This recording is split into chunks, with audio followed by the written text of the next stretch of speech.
Hello, everybody. Welcome to my very first Halloween podcast episode. That's like almost my Dracula impression here. So hello everybody, and so this is my very first Halloween podcast episode I did. So this is my first time, and today I will be Yes, I know I just finished my Godzilla film marathons that I just finished, and for now, right now, I'm like talking about one of the classic Universal monsters, but not just any one of them, like Dracula, Creature from the Black Lagoon, Frankenstein, the Mummy, and the Invisible Man. But yes, but maybe someday I will talk about those classic films later, maybe someday. But who knows? I mean, so today's Halloween podcast episode is to talk about my favorite film of all time that starring the two comedy men who did a one film crossover with the Frankenstein monster, the Wolfman, and Dracula is Abbott and Costello. My favorite two guys I grew up watching. And today we'll be talking about Abbott and Costello meet Frankenstein. And we have three special guests on here. Please welcome to my kaiju bro, Daniel McDoodle. How's it going, my man? Oh, it's going, my friend. How are you doing tonight, man? How's it going? Going good. This is your third time on my podcast. I had you in versus King Ghidorah and Giant Monsters All Out Attack. And please welcome back to my other kaiju bro, Neo. Yeah. How's it going, my man? Long time no see. Yeah, doing well. Let me say real quick, DiManna, you're now a god in my eyes. You got the cane. You got the cane. I'm set. I brought props, man. Yeah. Ooh, I can't see out of got the props. And please welcome to the third guest. And I'm glad to have him back on here. Please welcome to Omni and Snazzy. Thank you. It was cold and dark there. We've been brought back into the light. So Omni Snazzy, this is your first time returning on my show since last year of Destroy All Monsters. That's correct. Yeah, well, I'm going to say I'm glad to have you back on here because it's been a long time. It's been a year already, but I'm glad to brought you back on here. Glad to be back. So yeah, I'm glad to do this special Halloween episode with you guys to talk about my favorite Abbott Costello childhood films of all time growing up is Abbott Costello meet Frankenstein. So yeah, I mean, so you guys know what to do. I'll be asking you some questions like how you first discovered this film and what do you know much about it. First, let's start. I know mine is a pretty long one. Do you think should I start with me first or one of you? No, I'll start with you. You're the host. Yeah. Believe me, mine is a pretty long one. How I first discovered this film. Well, I'll start with the very beginning, like before I even exist.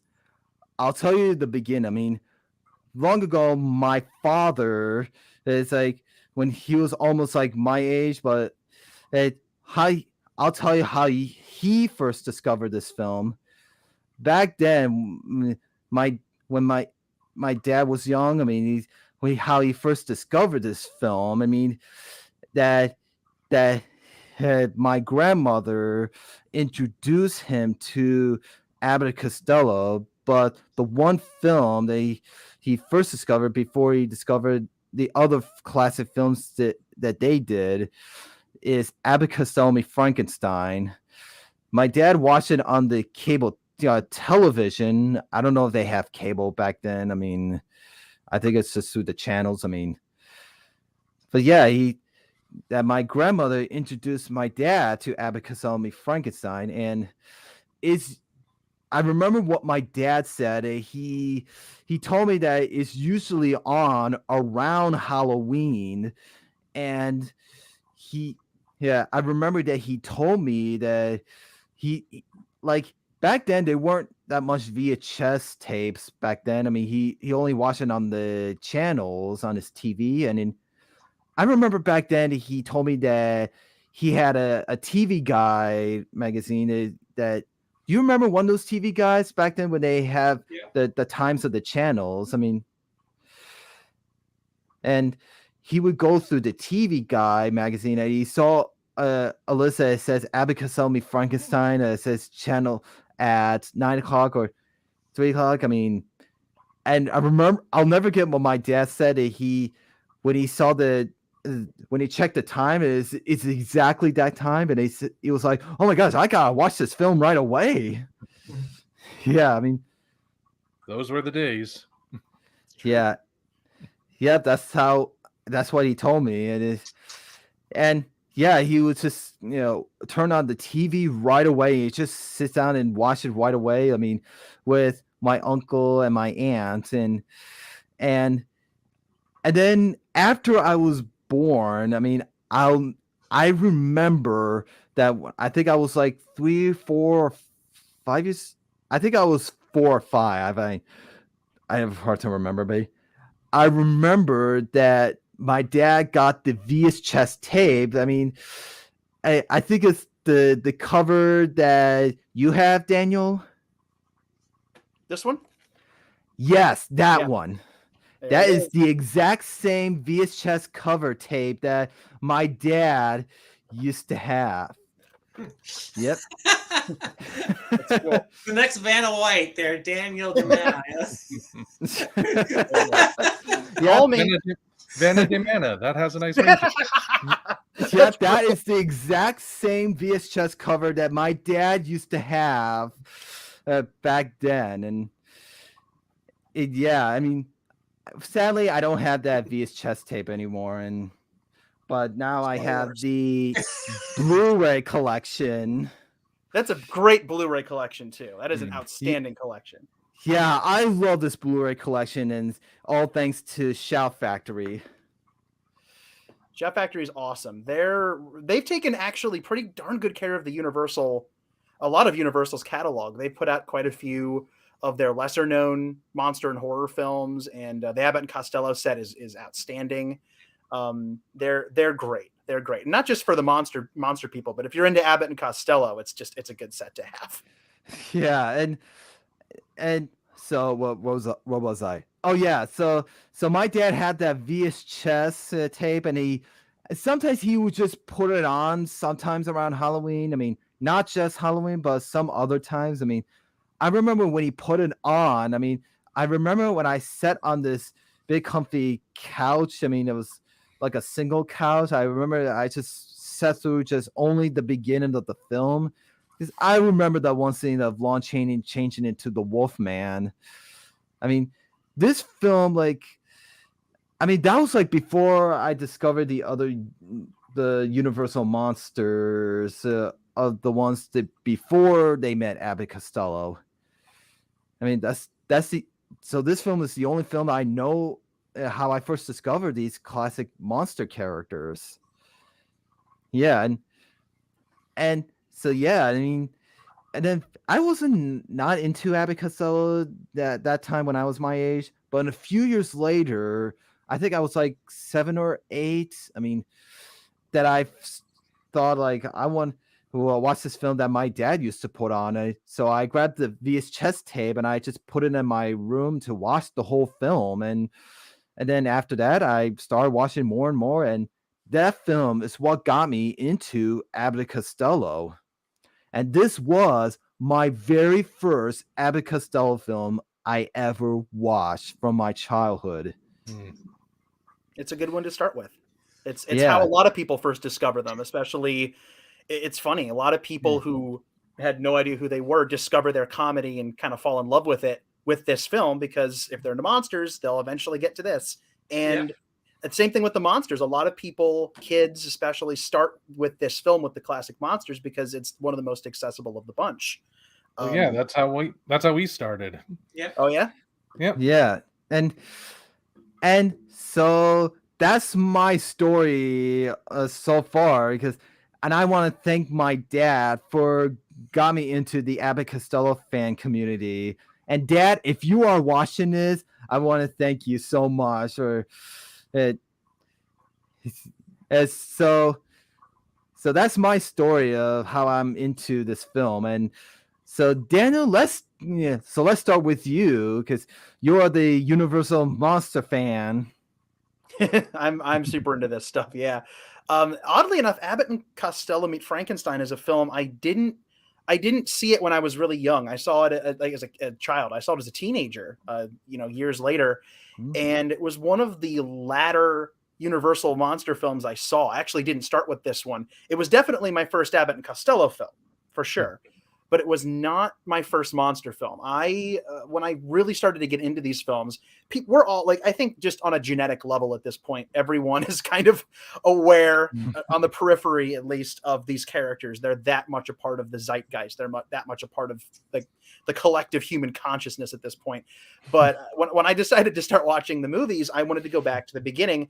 I'd seen a handful of the films to grow up with. My first Universal monster film was Dracula up here. That's how I started. And then The Invisible Man came next, and I just followed through from there. And I was resolved in my brain, the older I got, and when I finally sat down, read books, and then discovered that interwebernets thing all the kiddos were talking about, that how many of these things there were, how many sequels there were, what years they were made, all that good stuff. And I resolved that I was going to treat myself to Abbott and Costello Meet Frankenstein after I'd gotten through most of the rest of the other films. Like once I'd seen all the Frankensteins, all the Draculas, and all the Wolfmans, whatever. Once I'd gotten through all those, because all one of the Wolfman movies, all one of the Wolfman over with the others after that. Exactly. Like there was only if I was going to watch all the Frankenstein films, I was by default going to see all the Wolfman films, but the first one. And I mean, almost the same with Dracula, almost, but we've got a daughter and a son to contend with as well. So it's in there. You got to do it. I thought when I get through, all these films, the crossovers, the original ones, that'll be how I kind of cap this whole experience off by finally sitting down and watching the movie. And very obviously it did not disappoint. Because I don't know if I ever met somebody who was disappointed by Abbott and Costello Meet Frankenstein, I don't know what I'd do. Slowly, I have something to say about that. Not that I'm disappointed, but you'd be surprised. No, trust me, I know it's it's there, but this movie is such a delight for me. This was actually my first copy of it. I can't reach it; it's on DVD up there. But I snagged it at a Barnes & Noble for like $10 out of a bin. And it was the 2012 DVD version that had the special 100 Years of Universal slip cover that had an opening case with fun facts. Yeah. The Universal 100 Years Blu-ray version. I got the DVD version, but it's the same thing. And then, years later, when I started building up the rest of my my VHS collection, I found this at this was a thrift store find. So I have it in here, and I thought for the life of me, I had the version with this cover. This is the Invisible Man cover. Oh yeah, one of my favorites. This is one of the better ones, and I could have sworn I had this like the Frankenstein version of this, but I don't. I have Jekyll and Hyde, but in this version, but I apparently don't have Meet Frankenstein, whatever. But this is one of those movies I own about 9,000 copies of because it was on, I have a tape or two. I've got single DVD releases. And then if you get the Universal Blu-rays, it's on all of those 8 times because they just packaged the crossovers together. It's in the Frankenstein set, the Dracula set, the Wolfman set. It's all over the place. So I probably in the double digits of copies I own of that film. And, typically, I put the Blu-ray in just because it's the best looking one of the bunch. It's been cleaned up. It's really a beautiful version. But, again, it's weird to think this is a movie I didn't see when I was really little. And I often think about how my journey through the classic monster filmography would have been different had I seen that one earlier.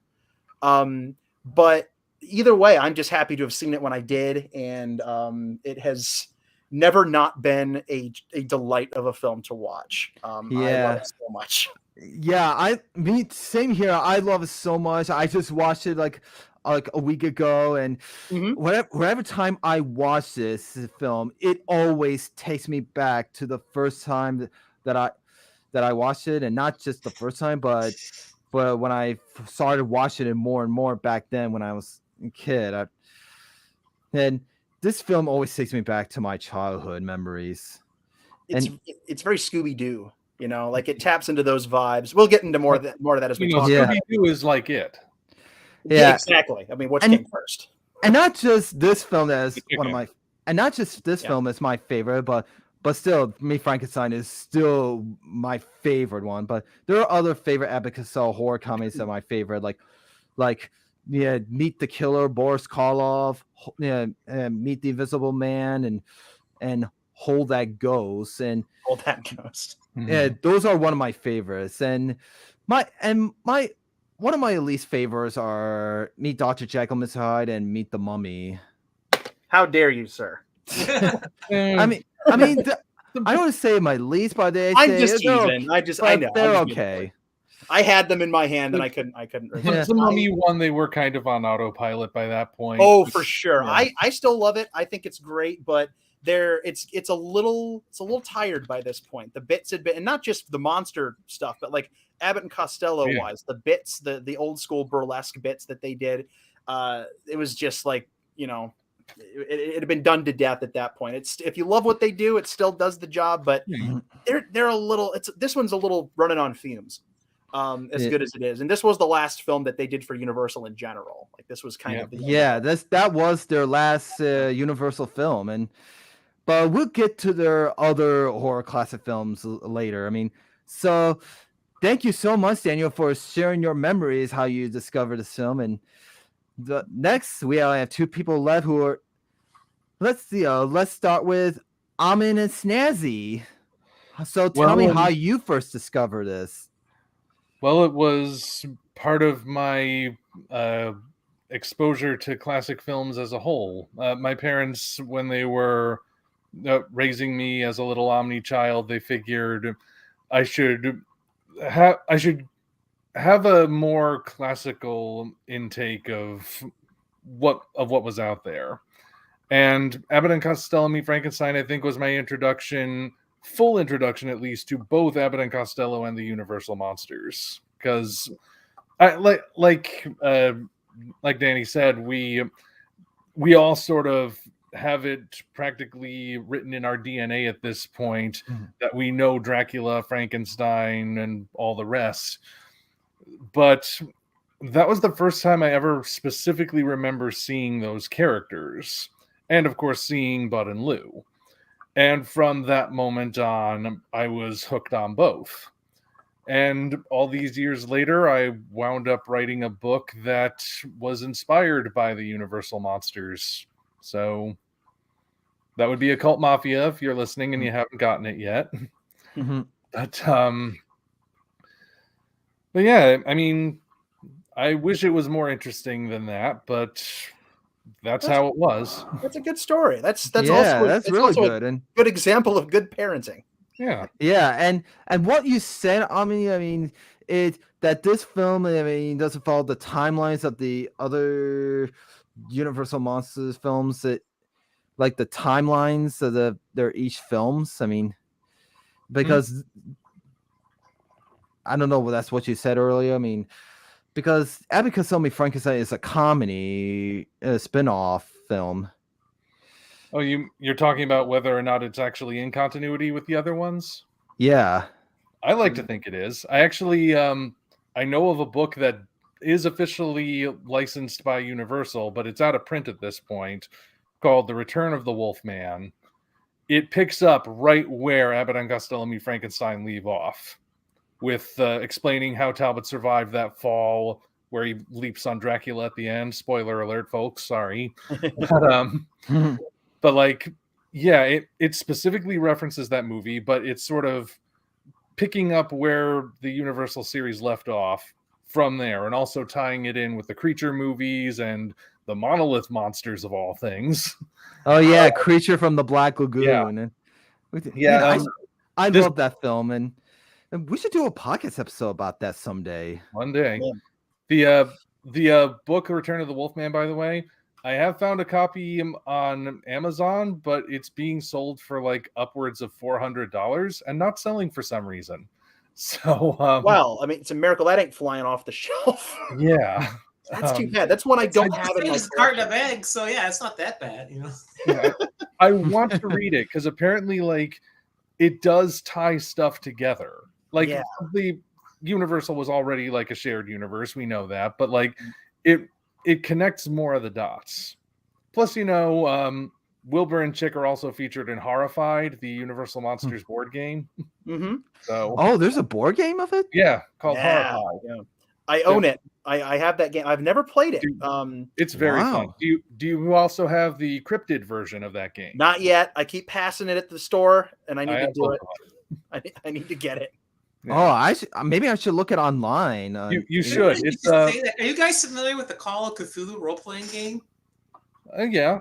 So they actually have they had a special supplement book for sort of like a movie monster style adventures for Call of Cthulhu, and they included Chick and Wilbur from Madame Sunny Frankenstein. They had their own stats and everything, so you can role play. You know, I would have loved to see that. Actually, Oh yes. Please. Abbott and Costello meet the Dunwich Horror. Can you imagine? Well, thank you so much, Ami and Nancy, for sharing your memories, how you discover it. And finally, our last person that needs to tell us the story of it is Neil. Yeah, well, I discovered Abbott Costello Frankenstein around the same time, you know, discovered, you know, Godzilla. You know, this is like the 1975, 76 time period. So the deal is that, you know, you had the original Svengoolie was on WGN Channel 9. And then from Channel 18 Milwaukee, they had their own Saturday night monster movie special. And the deal is that Svengoolie started at 7, and then the Channel 18 Saturday night movies began at 8. And my sister preferred Svengoolie. I preferred Channel 18 Milwaukee because they had all the giant monsters. Svengoolie had all the Universal monsters. There was kind of like a tug of war between us whose movie was going to get precedence. Well, one time, you know, she got precedence, and so they were watching. Because my mom lived with us too, Abbott Costello Frankenstein. And so I was probably in around 6 or 7 at the time. And my impression of movies was basically comedy was comedy, horror was horror. You didn't mix the two. Mm-hmm. And I thought the Abbott Costello Frankenstein was absolutely brilliant because you had a solid comedy and a solid horror picture as one. You know, like the two elements didn't detract from one another. And I just thought that was the most brilliant motion picture I've ever seen in my life at that time. And so, yeah, that, and then I didn't see the whole thing the first time I saw it. Probably wasn't until like I was 3rd grade when I finally got to see the whole movie. And just like with everybody else, it created 2 twin interests, you know, interest in the old classic comedy and all the classic monster movies at the same time. So I ended up becoming, by extension, a big fan of Abbott Costello, Bob Hope, Bing Crosby, you know, Laurel Hardy on that end of the spectrum. And then, of course, then all the Universal monsters. And also that got me so deep dive into even like the history of horror films. Because I got this little book when I was about 3rd grade called Great Monsters of the Movies. And that tracked, you know, horror movies going back to the silent era. And then that then got me involved in, like I said, the history of all this. And which, if I can just kind of get this a little personal for you with Danny, I just so love your posts on Facebook because basically where you are today was how I was back in 3rd grade. I mean, it's kind of that passion of the history of these movies. You're like, geez, where were you when I was a kid? I was the only one that liked this. Like, you would have been the perfect friend for me when I was in 3rd grade. You know? I needed a friend like that in 3rd grade too. So anyway, yeah. So that was pretty much how I got my start. Was, you know, it just happened, you know, to see it on a Saturday night, you know, with the family there. And, you know, and I remember clearly a lot of things that went on when we were watching. My sister loved a lot of the special effects that they did, like with the ring, you know, the Dracula's ring with little electricity coming out into the electrodes. And then the transformation of Dracula into the bat. And, you know, first time we ever saw that in a movie. Yeah, that was actually the first Dracula's first film ever showed him transform into a bat. Yeah. Son of Dracula technically did it first, but I mean, is he Dracula or is he the son of Dracula? We don't know. Yeah. He's Alucard. Yeah, Count Alucard. Yeah. So He would go on to join the Helsing organization, but that's a completely different thing. That's a whole different thing. Same gag, different thing. mhm. And So then my thanks- mother, she actually saw the movie in the theater. Neil. Neil? Oh no, Oh no, he's frozen. Neil. Speak to Neil. me, boy. Speak to me. Oh no, Neil. Just when it was getting good. Oh Neil. He'll join us again when he's it's all good. Okay, am I back? All right. So I was Okay, gonna say, oh, my mom, I could kind of pick Wait. up Okay, you're the back. when Kabam there. Yeah, my mom actually saw the movie when it was out in the theaters back in 1948, and she actually was really scared by all the monster scenes. She said she hid under the theater seat when they came on. Yeah, that's interesting because at the time, it was for older audiences who'd been seeing the original batch of films in the 30s. Back in the 30s, those films were making kids hide behind the seats. But by the time 16, 17 years later, when this film came out, the monsters weren't scaring a lot of people anymore. They were fun. They'd gotten to a point where they were fun, and they'd already gotten to the point where they were being caricatured. Like it was. But this was the last film to really kind of do that. And as you mentioned before, Neil, the fact that they took the monsters so seriously in the film, that they weren't the clowns. They were the straight men, and the two dudes were the clowns. Bud and Lou were the clowns. Yeah. And that juxtaposition works so beautifully if you do it right. And it has been done not great in other places. Other films have tried. And this is one of the ones where it works, and it's one of the best ones where it works. Well, it was tonally in line with the other movies. The Universal movies, they had a sense of humor to them. Yep. They weren't necessarily the focus, but they still knew when to put in some comedy to just sort of alleviate the tension. And that's a tradition going way, way back. I mean, it often gets cut, but like Macbeth, Shakespeare's horror show, there's a scene right after, here's a little culture for all of you, a scene right after Macbeth kills King Duncan and his wife plants the daggers and they go back. Suddenly the porter enters and he's got this crazy little speech that's just meant to be funny because the show has been so intense up to that point. It's like, okay, we gotta let some air out a little bit. So yeah, that they basically just struck more of a balance. They took the comedy relief, made them the central heroes, but they still made the monsters serious. Yeah, and they kept the atmosphere, and I also thought Frank Skinner's score was like one of his best. Scores. The music director for this film. Yes, it's just fabulous. You don't compare it to his other score for Son of Frankenstein, and his Abbott and Costello score I thought was far more superior than the one he did for Son of Frankenstein. Yeah, I mean, Great score. I really love the music. Even my dad loves it. Like, especially the dun dun da da. Dun, dun. Yeah, and they actually used the same music theme in their other horror comedy films. Yeah, Jekyll and Hyde. Yeah. And a little bit in The Invisible Man, but they didn't have any of it for The Mummy. Yeah, but they did use the music a lot in Abbott and Costello Meet the Killer, Boris Karloff. Oh yeah, which was made almost immediately after this one because they were like, "Well, that worked. Let's do it again." And And they had all the other horror actors but Boris Karloff. So they had to find some way to squeak him in there. That's right. Yeah. How would you like to die? Old age. Yeah. How would you like? Actually, I should do it like the Boris Karloff. How would you like to die? Old age. Brilliant, so brilliant. And Karloff was really great in that film, and he was good in Dr. Jekyll and Mr. Hyde too. But most of the time, it was a stunt guy running around. What now? Yeah, he was good as Jekyll. Yeah, he was good as Jekyll. I gotta say, Abbott and Costello Meet the Killer, or Boris Karloff. That is my favorite too, and that film always makes me think it's almost like a sequel to Abbott and Costello Meet Frankenstein. But it's almost it, but it's not. I mean, I heard it was originally supposed to be a Bob Hope movie. It was supposed to be a Bob Hope movie, and Karloff's character was a woman in the original script. Yeah. They made a couple of Really? Yeah, I thought Bob Hope and- worked for Paramount, so Universal was going to snag Bob Hope. it's either that or the script started at Paramount and made its way to Universal. Oh, okay, that I makes don't sense. remember which is the case. Don't quote me on that, but I think Okay. it started out as a Paramount Bob Hope thing. Probably is like a Ghost Breakers kind of a jam, and that didn't end up happening. And yeah, I mean that was an interesting time because it was a couple of years after that where they started remaking some of those movies. Martin and Jerry Lewis and Scared Stiff. Yeah, they made Scared Stiff, which is a great film. Good remake, solid remake. If we're talking, I mean, again, another classic comedy duo of Dean Martin and Jerry Lewis doing a scary movie. I actually saw that one before I saw Abbott and Costello Meet Frankenstein. Daniel, and sorry I interrupted. I was going to say, and I was going to say about.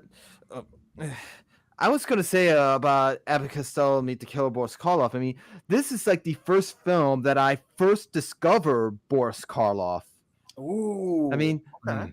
I mean, when I watched this film and I watched Boris Karloff's character, I mean, I thought his voice sounds familiar, and I said to myself, he's kind of sounds like the Grinch, like, and he is the original Grinch. He's the best Grinch. Yeah. He's the definitive Grinch. No one has ever done it better. He's the voice of Dr. Seuss in my head. Like anytime, any rhyming, Seussian rhyming, every who down in Whoville liked Christmas a lot. I hear it. It's there. It's everything. Yeah. I mean, I used to hear Horton Hears a Who in my head. There's a lot of H's. When I read it to myself as a kid, I would just kind of naturally hear it. A person's a person, no matter how small. Like it's just That's pretty good. I gotta watch these classic Dr. Seuss films, and and I want to talk. Yeah, like let's get back to Meet Frankenstein. Like I want to talk about the opening. Like first of all, whenever time I watch the opening, I just get goosebumps, and I love the animation opening. Walter Lantz did that. Woody Woodpecker. Yeah. Yep, the creator of Woody Woodpecker. Yes. How awesome is that? I love that animation. Yeah, I didn't even know that that the creator of Woody Woodpecker did the animation opening for this film. I mean, and each monster kind of had their own little highlight when they walked by on the screen. Got Frankenstein doing the muscle and the cave, and the girl doing that. Yeah. I swear the music when the girl walks on was it sounded like the Bride of Frankenstein theme for just a second. It sounded like he was sampling Waxman for just a second, and then it's gone. But they all have their little animation. I love the skulls rolling around to dot the eyes. It's just great. It's so good. Yeah, it is really great, and I can't believe they brought back the original monster characters like Lon Chaney, Bela Lugosi, but Vincent Price. Don't forget Vincent Price. Yeah, Invisible Man, right? Vincent Price, and that we'll get to him later, but they were going to have Boris Karloff to be in this film, but he's like retiring from playing the Frankenstein monster. Because he is the original Frankenstein from the 19. What's that? The original film released in 1931. 31. Yeah. I mean, he was. Yeah. So the reason Boris Karloff didn't want to play the monster in this film because he was afraid he knows it's going to be a comedy. They're afraid they're going to make fun of the monster. He was already dissatisfied with what they were doing with the role going back to Son of Frankenstein because he worked really hard to now have this character that can actually have some intelligence and some pathos in Bride of Frankenstein. Then he went back just being kind of a brute, and it's like, wow, this isn't interesting, it's. He had this nice character arc going on, and then we kind of, dropped it. He saw the he saw the writing on the wall. Karloff did. He knew by film 3 that the monster was destined to become a caricature, and he didn't want to be a part of that. He felt like he owed the monster his career. He saw the monster as his friend. He really did, and He had his differences with James Whale. He had his differences with a lot of the other people who worked on the films. But the monster, he had nothing but sympathy and gratitude for. and he didn't want to do that to his friend, you know. So he did promote Abbott and Costello Meet Frankenstein, but it was part of part of his contract with Universal, where they were basically able to call in a favor and say, "Hey, can you promote it?" And he was it's like what they tell them, we'll pay for your hotel film. rooms. You come on down and just point at the poster, you know, and just a couple of photos, and then you can go home, Boris. It's fine. But he would have been. It would have been interesting to have him in the film. Because then it would have been like all three. No offense to Glenn Strange at all. Because he had played the monster. Yeah, I'd like to talk about that guy, Glenn Strange. Great name for a role like that, huh? I gotta say he does an amazing job playing the monster. But he did play the Frankenstein monster before, and was it in House of Frankenstein or and House of Dracula? He did 2 times before, so he was kind of like the regular for that role.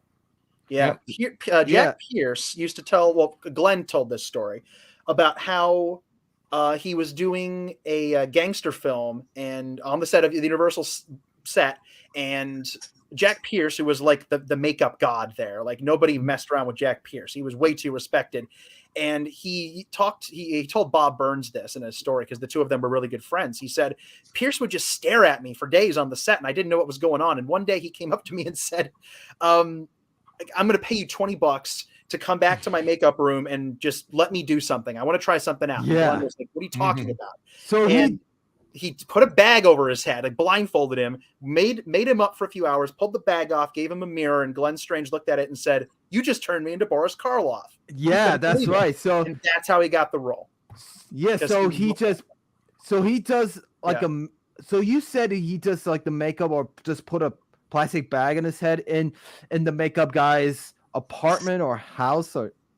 Well, it was at the studio. It was at Pierce's makeup studio, like his not his studio, but like his room. Because remember, Pierce didn't just spend his time making up monsters. He was Universal's, beautician too. Like he did beauty makeups on, the big stars, and he worked on hair for, the biggest actresses. Like he didn't just do, monster stuff. That's why we remember him, because that's, somebody's hair in a movie that from a Western that 3 people remember versus the Wolfman, which hair job are you going to remember? Which one sticks in your mind more?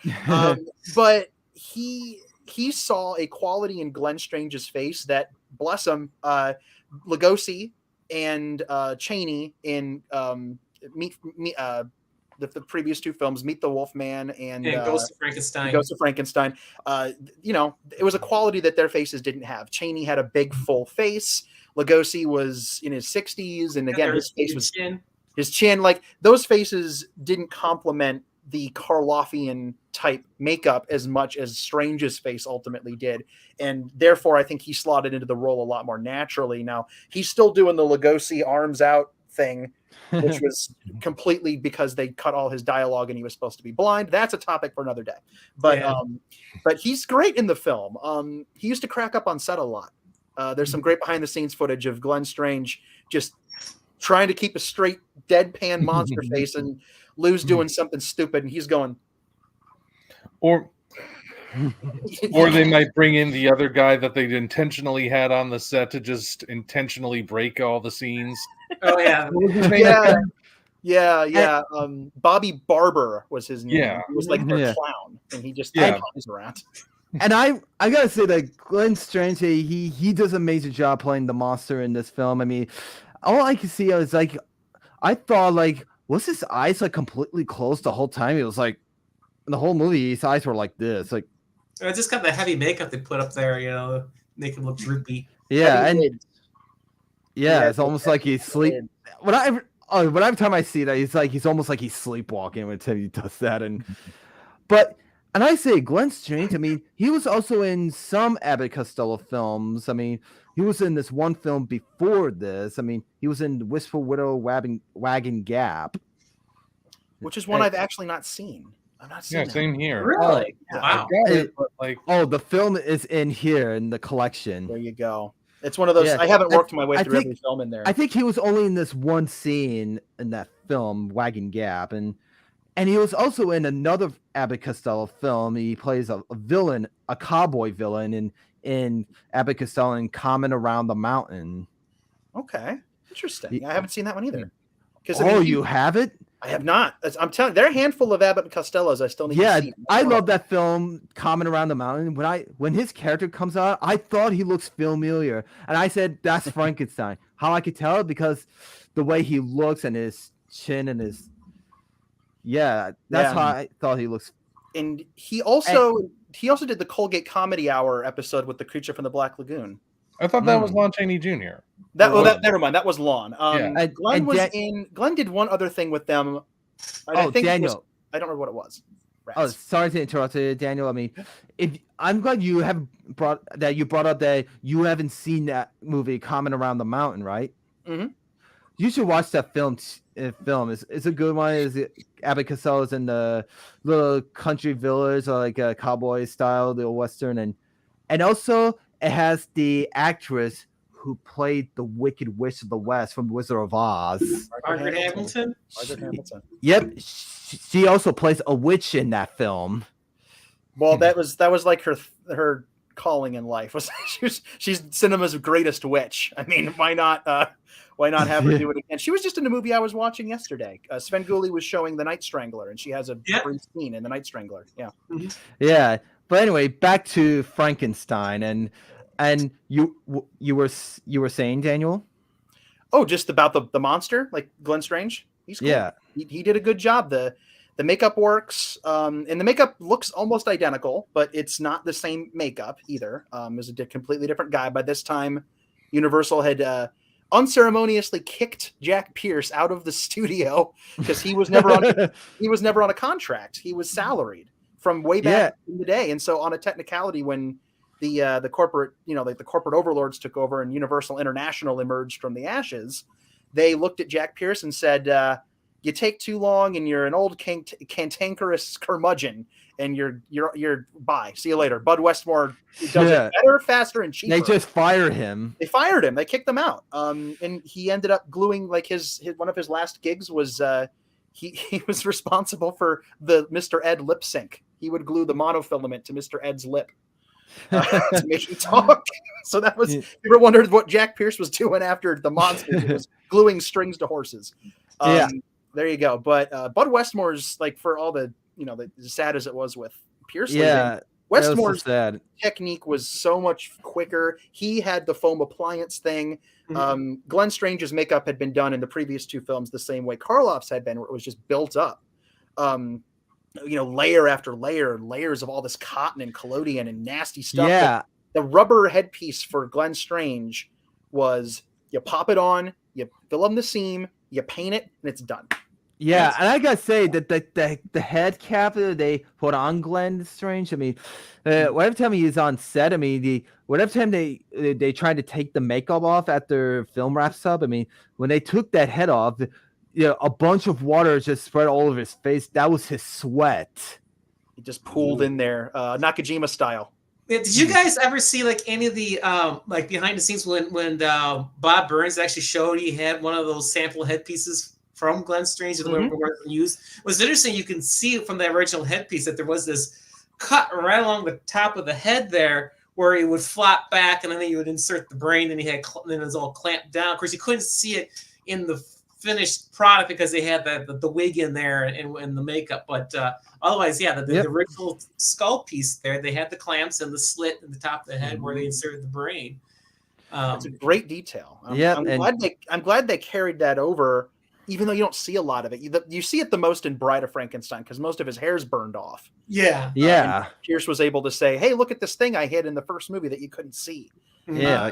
They could have easily just dropped that because it was hidden under the hair anyway, but at least that stuff was carried over. In my opinion, I thought Bud Westmore's makeup job was better than Pierce's. I thought the Wolfman, Dracula, and Frankenstein monster all looked their best in this movie compared to the previous films. I would argue I still prefer Pierce's Wolfman. I think that the rubber appliance on the face of Lon Chaney just it doesn't look. It's not as scary to me. It looks it doesn't look as like this for me. It's still a beautiful makeup and a beautiful design. Yeah, but and the Pierce job on that was just like you can't beat it. It's just I love it. I thought they blended like the top hairpiece and the better with Bud Westmore because that is true. Like almost, or with Pierce is almost like it was some kind of like a little hat or hoodie or hat kind of put over the top of his head, and they kind of blended that a little bit better for Abbott Costello meets Frankenstein. That's just my opinion. Yeah, that's a good point too. Yeah, good point. And I also like to say, I guess also the forehead. You were looking at the nose. That might be what's just shaping our opinions, you know. I don't. There you go. It's like if that's how arguments start with Universal Monster fans. Widow's Peak nose job. Widow's Peak nose job.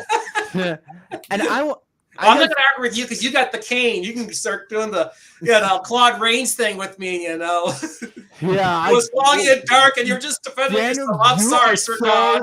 Lucky to get that cane. I mean, if I would bought that cane, I mean, I will show it to my uncle. It does. I will say it does make a good putter. It makes a great putter, actually. Now, does it have as much heft as the movie prop, or?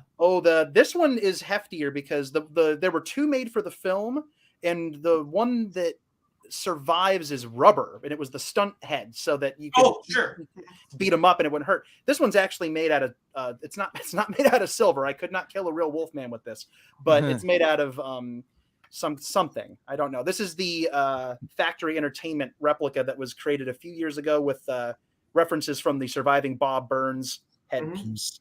It's super ridiculously accurate. I'd always wanted one. I considered making one myself for years, but I wouldn't know how to cast it accurately. I could sculpt it probably, but like casting it would have been a problem. But this was a treat when I started a job a few years ago. I used part of my first paycheck and got myself a Wolfman cane. Let's see, you got priorities. Listen, you may not be able to kill a Wolfman with it, but if it's the Monster Force universe, you can control them. No, you know what? You've got a point. A point. Listen, there's more to this cane than I gotta get myself one of those, and maybe I'll find one online or eBay someday. I mean, and also, guys, I mean, I want to talk to you about this one scene that Glenn Strange didn't play the monster in that one small scene. That one scene after the monster throws Sandra through the window and after Bud Abbott chick-free Wilbur, the monster just knocks the table down and comes after the two guys. I mean, that scene right there, that was actually Lon Chaney played the Frankenstein monster in that part, because that time that Glenn Strange called in sick that time. Because he broke his ankle and I'll let you finish the story, but because it was he had an injury when he was trying to throw what's her face out the window. Sandra. Or Sandra. Sandra! Don't let him do it to you, Frankie. Don't let him do it to you. Frankie, don't let him do it to you. Don't let him. I'd also like the part in the. I mean, this film did take place in Florida. I mean, where there's a Gothic castle somewhere else. Gothic Florida castle, yeah.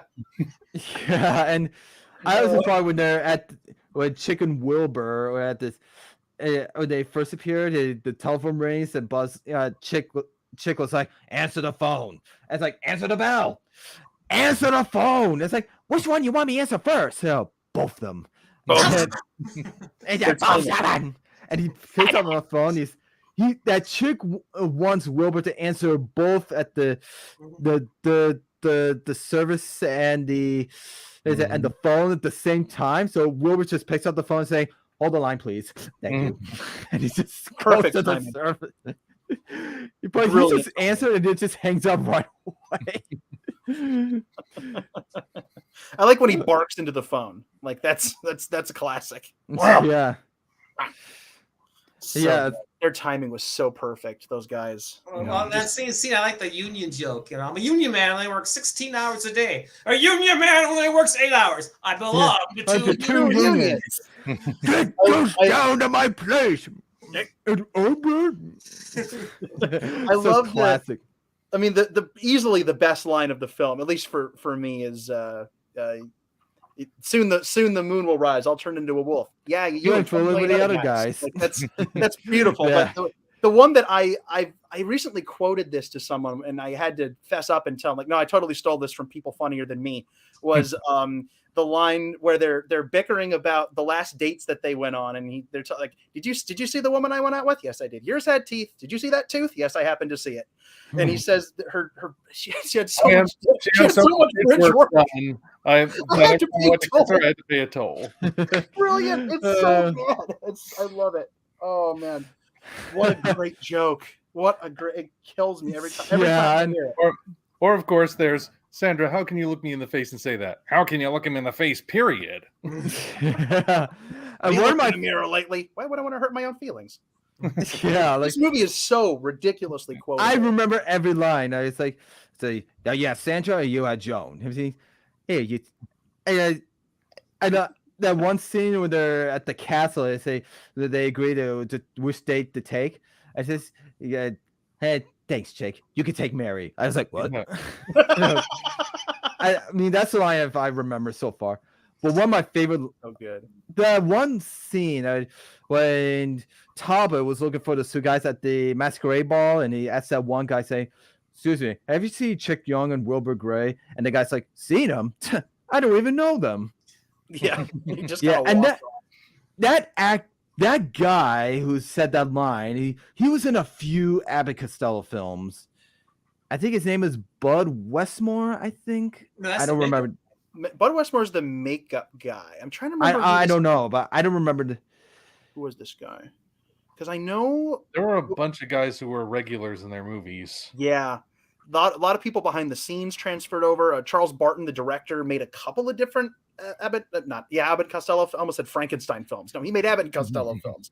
Yeah. And then I mentioned Bobby Barber, who was like their on-set pie thrower, who just kind of loosened them up. Oh yeah, is that what that guy's name? Yeah, that was his name. Yeah, that was what I say. That one line he says, "Seen them? I don't even know them." That might have been him doing a cameo. That would have been funny. Yeah, it's possible. He was in Meet the Killer when he was doing Costello's laundry. Because he was getting ready to do a date with the actress who plays Sandra, and yeah, but her character is a different name, and it was in other ones, like I think Lost in Alaska, and I think he was in I think he made his first appearance in a Whodunit. I think I'm trying to remember who he was in that. I need to have an Abbott and Costello-a-thon, clearly, and rewatch a lot of these films. Can't get such a classic. Yeah. Yeah, but he was also in one of the outtakes, the bloopers for this film. Wait a minute. I'm trying to think if I've seen those bloopers or not. Because if I can remember the bloopers, I can remember his face. Hang on. Well, if you watch the bloopers, I mean, those scenes were a little blurry. Mm-hmm. I mean, that's amazing that those bloopers and outtakes even still survive. Most of that stuff was pitched back then. They didn't keep that stuff. Yeah, and he was that guy who was in a few scenes of those bloopers. I mean, he was in the coffin of Dracula after when Chick's like, "Come over here, look at it," but he was in there. He was just trying to make a good laugh, and he was also in that one scene when Talbot says, "You were Gray, and you must be Chick Young. I've been looking all over town for you." He was also in that part, but he took Talbot's place in the blooper. Mm-hmm. He was wearing a tall hat, and Costello just knocked the hat down, and he just run, and that guy just run off, and he took off. The best one is when he follows Bela Lugosi down the stairs doing this. Yeah. Oh yeah, and you've got the cape; you can actually do it. There you go. Yeah, that. Gotta get the theremin going there. That might be that's one of the earlier films that I've heard I've heard a theremin in. That's around the time they started using it for spooky things. There was nowadays it's sci-fi, but yeah, it was weird because I always associate that so much with science fiction. Obviously, like when I hear theremin, first thing I think is Day the Earth Stood Still. And that was still a handful of years off from this, but it's such a great effect. It's such a great thing. They don't use it anymore. Yeah, it's actually crazy how many. Like, that's not even the only thing that started in horror but got known for sci-fi. I recently reviewed Universal's first werewolf movie, Werewolf of London, that was the first time the Vasquez Rocks ever appeared in a movie. That was the first one. Yeah, Really? the very first one. Yeah, that's the one that started before the Wolfman. Yeah, and it wasn't to represent an alien landscape where Kirk fights the Gorn. It was someplace in Tibet. The Tibet it's where he gets jumped by the first werewolf. Yeah, Dr. I didn't Yogara. know that was the first movie they'd shot there. That's kind of crazy cool. That's really cool. Yeah, and I love it. I learned something new. And That's awesome. speaking of Wolfman, I would love to talk about the Wolfman as Lon Chaney Jr. is back playing the Wolfman. He played the Wolfman so many times, especially the film that started it all, The Wolfman from 1941. Masterpiece. Yeah, like the Can You showed, and I mean that was Lon Chaney's Jr. first appearance in that film. I mean, and there he is. There he is. Look at that beautiful face. Look at that beautiful mug. Yeah, and I can say the makeup in the original is just that I can remember the original makeup guy who did the makeup for the original Wolfman in the original film. I mean, from the Werewolf of London? No, the Wolfman from 1941. Makeup guy? Well, that would have been Jack Pierce, right? Yeah. That was I him. mean, he did Werewolf of London too, though. He did both. Yeah. He did both, and then he had an assist on a Werewolf of London from John P. Fulton, who helped with the cross dissolving effects. I gotta say how I first discovered the Wolfman. I discovered it during my teenage years. I think I was like 14 or 15. I first discovered that film. I first watched it, and yeah, I can say the Wolfman's makeup in this film looks different than Me Frankenstein because I think that the Wolfman in this film because they just put some hair makeup on the face, and it's just when I heard that Lon Chaney said that this makeup in the original gives him a rash a little, it make it itchy, but I heard in Me Frankenstein that actually the makeup in it looks a little different because the new makeup director, was it the new makeup? Yeah, it was Bud Westmore. Yeah, he did the new makeup for the Wolfman. I mean, he actually made a mask for Lon Chaney to wear. I mean, it kind of makes it more comfortable for Lon Chaney to wear, and so he won't get any rashes. Yeah, it was a different glue. It was a different makeup system because what Jack Pierce was doing was basically building up all the layers with cotton and collodion. And collodion is basically 2 steps above being an acid. It'll burn. It will burn you if you don't have the right skin for it. And it's caustic, and you basically have to apply even more crap to it to get it to come off of your face. And all that hair was yak hair, believe it or not. That was all yak hair. And one of the reasons that you see a little bit more of Larry and less of the Wolfman as the sequels progress is that the World War II actually impeded the importing of yak hair to Hollywood. There's a weird fun fact for you, but the Bud Westmore makeup was a nose and face piece. It was an entire rubber nose, no cotton, no collodion. It was an appliance. It was one of the first rubber appliance films in the Universal canon that did this. I mean, if you go back to the 30s, they were starting to do it with Wizard of Oz, but this was the entire, basically the Wolfman was up here, down the nose for the wolf nose, and then down around the lip, like this, kind of like the Cowardly Lion. And then the hair was applied after that, and there was a wig. And Neil, as you pointed out, the blending between this part and this part was a lot cleaner when Westmore was doing it. So it was a different technique. It took a lot less time. And because Larry, listen to me, dear God, Lon Chaney wanted, he and Jack Pierce famously did not get along. Boris Karloff and he were pals, but Lon Chaney wanted to beat him up regularly because it was such a long, arduous process, that makeup. And when Bud Westmore came in, it was just a breath of fresh air. And it was the difference between, not being tortured and being tortured to Lon Chaney. He much preferred the Westmore technique. And I think most of the actors did too, because it didn't involve things melting onto your face and burning your skin. Plus, in this movie, he didn't have to do as many of the transformation parts where he had to just lay as still as possible and have them apply it to him. They had to use a concrete pillow in one of the movies for the transformation. That couldn't have been comfortable. But here, you either, I think there's one transformation, right? Two. They're two. Yeah, there are two. There's two where you But actually like- see the face change. Yeah, Yeah. the But stop So motion. other times it's either he's already a Wolfman or he Mm-hmm. changes between shots. Yeah, he stumbles off, he falls behind a log, and when he gets back up, he's the Wolf Man. You know, Or he's trying to get Wilbur off the table. Then he looks up at the moon. Wilbur looks at the moon too. Then looks back down. Suddenly, monster hands, monster hands.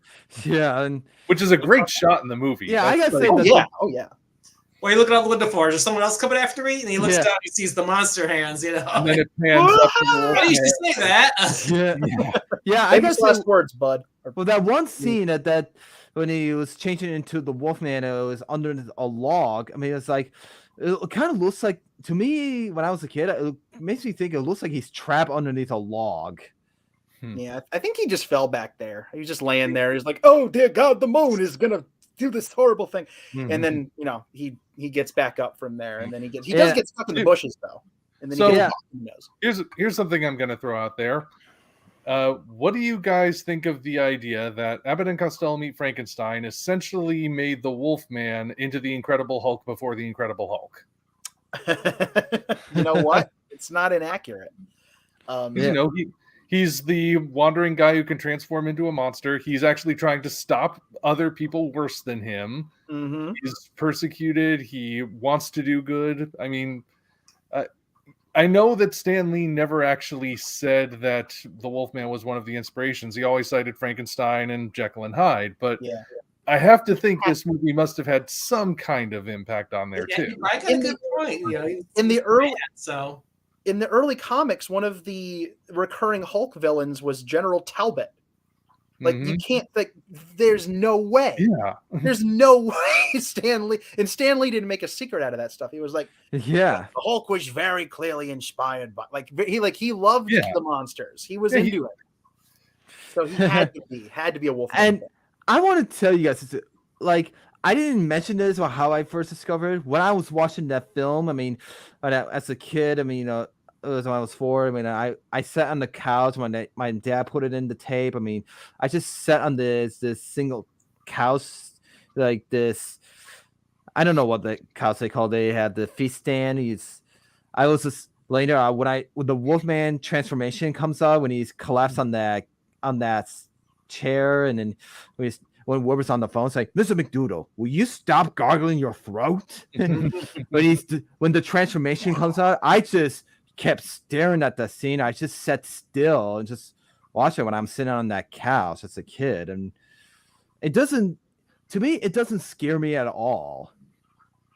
it's a pretty effective scene, but at the time when it came out, like this was the 5th time audiences would have seen a film where this happened, so the shock value wasn't there as much. I don't think that the scene was definitely there to be chilling. And imagine if you were like a lot of kids when they're really little, that scene has to creep them out in some way. Yeah. That's not being the first time you saw the Wolfman, because in the original Wolfman, you don't see a face transformation from human to wolf. You see him go back again, but you don't see him change into the wolf from Larry until the first of the crossover films, until Meets Frankenstein. And that's the pillow. That's the cement pillow.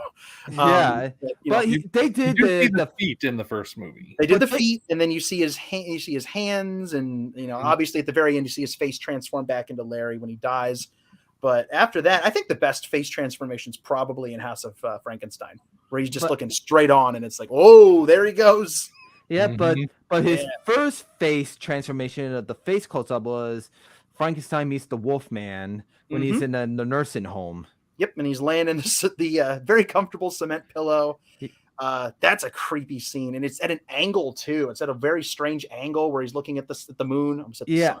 I gotta say that. I gotta say that when they're doing that shot with the makeup, the stop motion, I mean, it probably took them like hours to do that makeup stop motion, and it makes it difficult for Lon Chaney to sit very still. Yeah, it was arduous. They used a lot of techniques to make that happen. The cement pillow was one, but when he's not laying down, like for the House of Frankenstein shot, and they would have had to do this again, or at least a variation on this for Abbott and Costello Meet Frankenstein, what they would sometimes do is they would trace the outline of his face on clear cells in front of the camera, and then have him just kind of move like this until he lined up with it again. They'd shoot a couple of seconds, yell cut. He'd move, and then they'd come in and glue a little bit more crap to his face, and then have him line up again and do it again. And they just did that for probably 6 or 7, depending on the transformation, different sets of makeup, maybe less, maybe 4 or 5 if they want to like really get through it. But it's crazy what they were able to do. Those lap dissolves are it's clearly something that wouldn't be done today in a film, because there's no reason to do that. But just with the technology difference. But at the time, that was the best way to do it, and it's still effective. Yeah. Like it's great. It looks better than the CGI transformations in the Wolfman remake. Yes, it does. Yeah, I've never seen the Wolfman remake. I've never seen it. Much better than you would expect. Like the CGI hasn't aged well, but the fact that they still went with a practical makeup for the Wolfman himself, that's commendable. Yeah, I think it worked. It was a nice spin on it. I gotta say, for the sound effect of the Wolfman in this film, there were some sound effects that had some poodle growling sound effects. Mm-hmm. Yeah, it almost sounds like a poodle. Yeah, almost sounds like a poodle growling. Hey, you don't mess with poodles. Yeah, but in the original Wolfman, it almost sounds like an actual dog growling. Mm-hmm. Yeah, and I love that scene when Wilbur's on the phone. It's like, hey, you got to get your gargle on the phone. I can't hear a word you're saying. Like, you're all facilities just to call me all the way from London just to have your dog talk to me. Like, he just barks at him and hangs up. It's a great moment. He just barks at the phone. I should do that every time I hang up the phone now. I should just bark at my phone. Yeah, that's a funny conversation. The guy growls like a wolf. I know some people. Yeah, I like the one where he thought that was McDoodle on the phone, but it was not. It was. But then when McDoodle comes in and says, "My name's McDoodle," like McDoodle, but I just called you on the phone all the way from London. How'd you get here so fast? Here. How does that work? And that does not. It does not get their relationship off to a good start, and Mr. McDougal is not a fan of them for the rest of the movie. I think he was definitely a grouch beforehand, but it was. He got the Lou Costello treatment pretty quick, and he's like, "All right, I can't take this guy serious." Yeah, it was. And I like the part when Wilbur is trying to get the lady's luggage, but he had the feathers hair on it. It's like, oh, excuse me. He was like barking at the little stuffy fox thing, and then when he grabbed the luggage, saying, "Lady, here's your bag," and he just pull it right out, and all the luggage just knocks him down. It's like you'd almost expect like a xylophone style sound to accompany that, like a cartoon, or like a harp descending, just something. It's very clear right from the beginning that, listen, no offense to Mr. Wilbur, but Sandra made a good call on that brain. Yeah, it's like, Sandra, I hurt my poor Wilbur head. My poor widow head. Yeah, I like to talk about Sandra Moore. Yeah, we got to talk about her. Yeah, I mean, she is like a Wilbur's girlfriend, but the secret is Sandra is using Wilbur. Like, she doesn't love him at all. He's just like, she's just pretending to love Wilbur and pretend to be Wilbur's girlfriend. The reason why, because of Dracula. I mean, because she wants to use Wilbur's brain to transfer into the monster. Yep. That she's pretty evil. Like, she's a pretty good villain. And she's the only character that gets killed in the movie too. Yeah, and it's horrible. She gets killed horribly, just right out the window. Yeah. Well, she is a vampire that Dracula transformed her. Yeah, by that point, she's been fully vampired. So, and honestly, unless some of the rubble stabbed her on the way down, she's probably still alive. Yeah, that's it's like, and I like to, like, I have this feeling like the more I watch this film of her character, I mean, she is like Dracula's assistant. I mean, and I thought, they should talk about more of Sandra's backstory, like when she was a little girl. I mean, like, I have this feeling like, what if she was adopted by Dracula? Dracula's other daughter. Mm. Yeah, Nobody talks about. Foster yeah. daughter. Foster Dracula's a They dog. should tell. They should make a. They should make a movie. They should make a prequel film called Sandra. There you go. Or we should make our own fan-made film of this. Honestly, I don't see why Universal doesn't do comics, because that way you can try to capture the essence. Listen, Universal, I will write those novelizations. Call me. Yeah, and Yeah, I mean, Hammer does comics, yeah, so yeah. I have no reason to.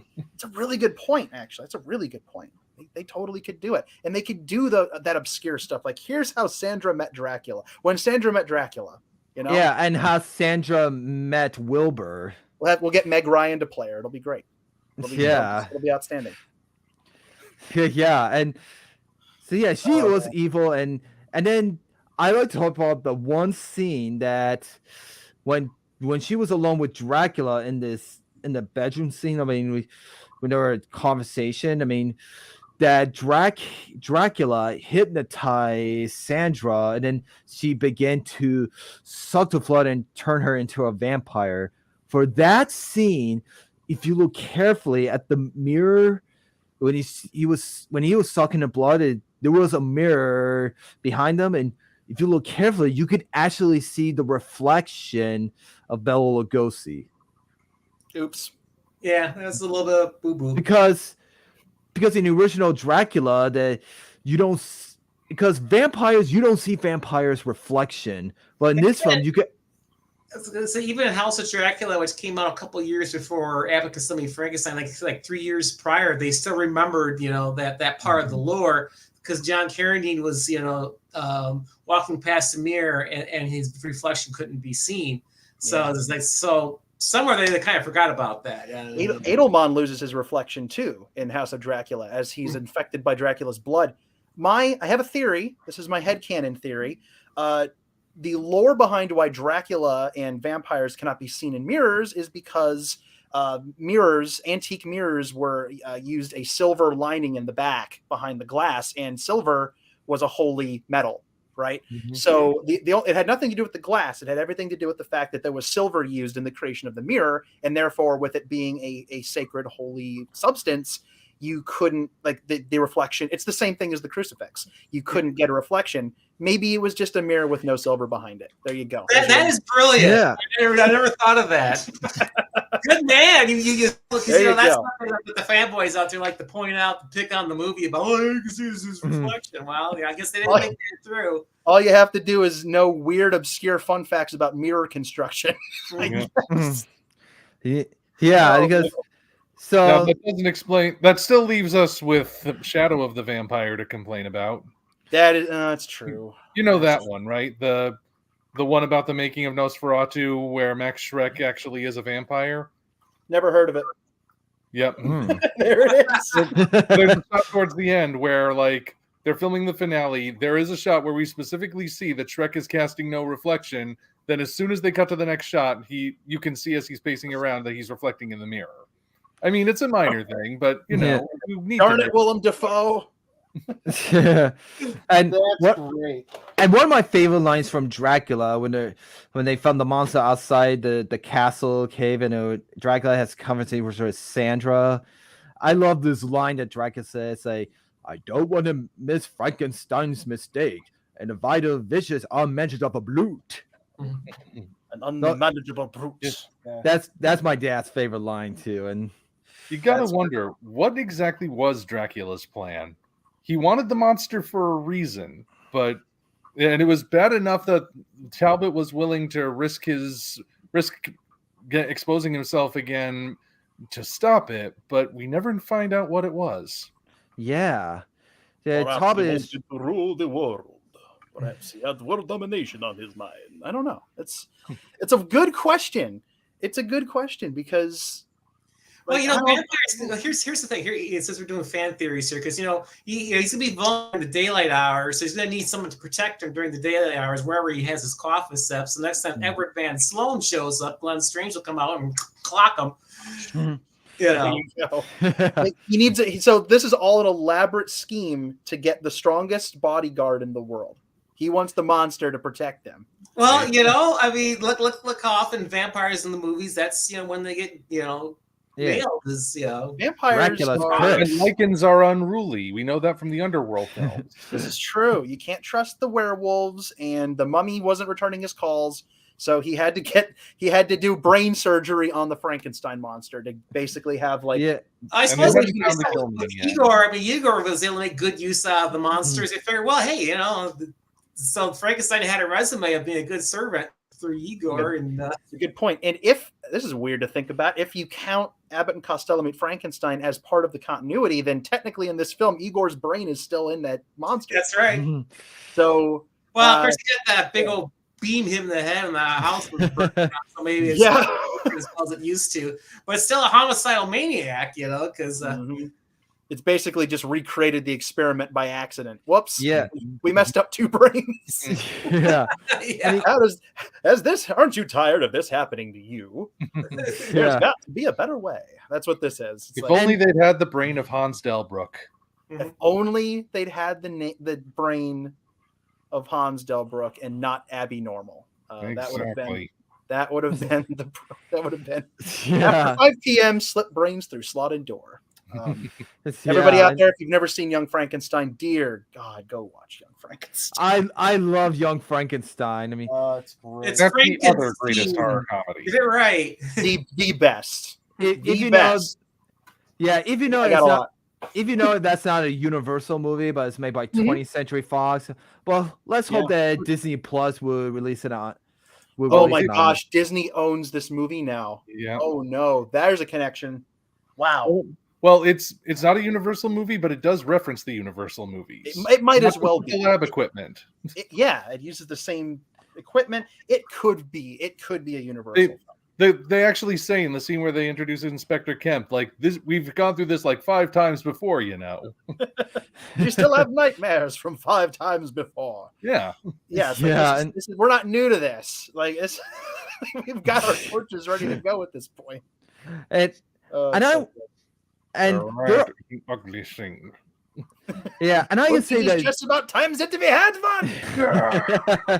And I'm going to say for Dracula in this film, and I don't know if this is like the same Dracula from the original 1931 film, like the film's It timeline literally and is. continuity, and I think because what McDoodle says, one of them's a coffin remains of the original Count Dracula, and the other's the body of the Frankenstein monster. And when he said that, I don't think it makes me think if this is like a sequel, if this is related to the original Dracula film, because of what you said, this film doesn't share continuity of the other Universal monster films. I think it does. I mean, we did say like Universal includes it in all their collections. There's that one novelization I mentioned.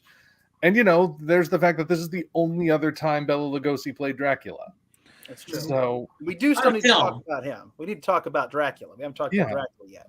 We got to do that. Yeah, Bela Lugosi, he's the one and only best Dracula in the 30s and 40s. Yeah, For all time. but this film, Frankenstein, this is his second time playing Dracula. On film. Well, there there was the theatrical. stage quite a bit prior to. It was his 8th billionth time playing the role in general, but it was. Yeah. He played a lot of other. I mean, if we're just talking about movies, he played a lot of other vampires. I mean, Oh yeah. Mark of the Vampire. If you've never seen Return of the Vampire, that's pretty much Dracula without by any other name.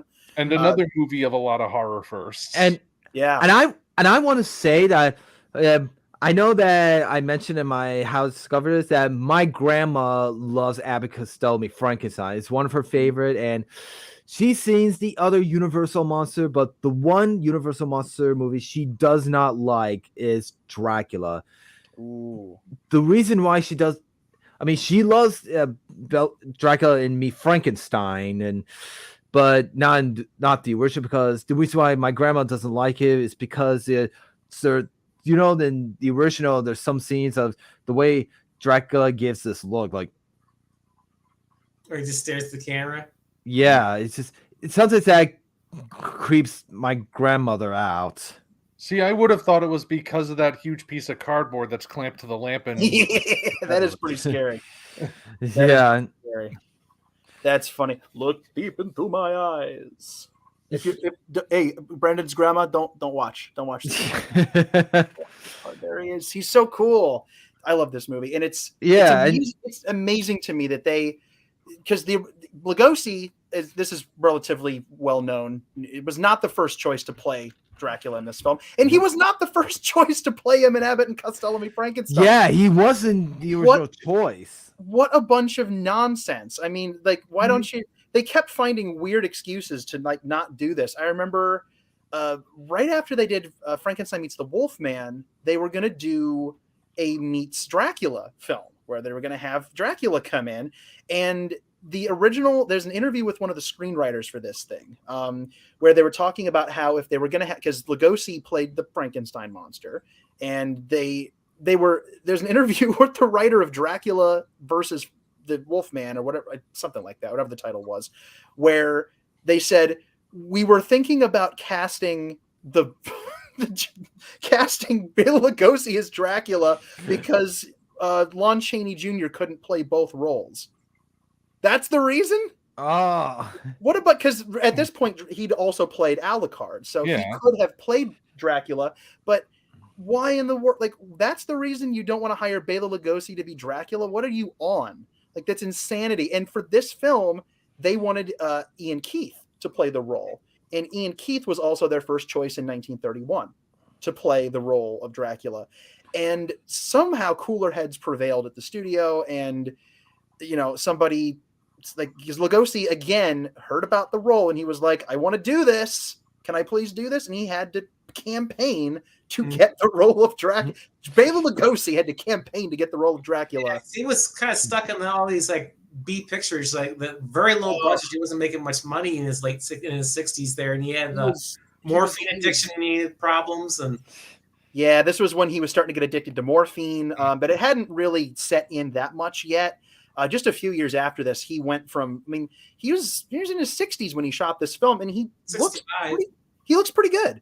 And then 2 or 3 years later, when we get to the Ed Wood era, he just turns into this gaunt, sad little old 70-year-old man, and he just looked ill. He looked like the photos of him when he was really bad with his morphine addiction are scarier than any pictures taken of him in a Dracula costume. Like it's terrifying. And he got better.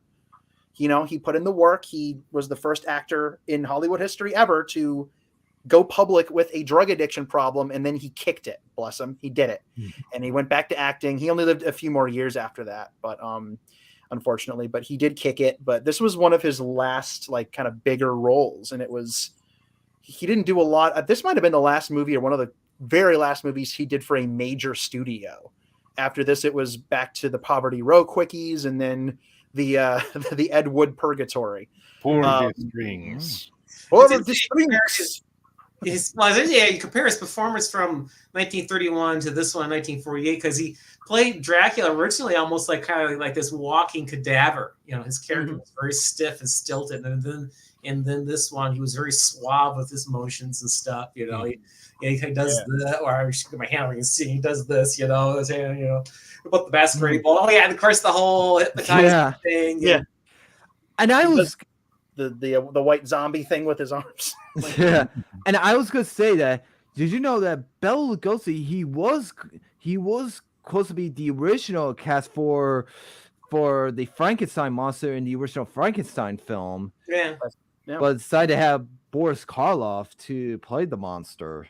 That's one of those weird parts of the story, like the overall Universal horror story, where depending on who you talk to, he either turned it down or Whale saw his screen test and said, no, he's not right.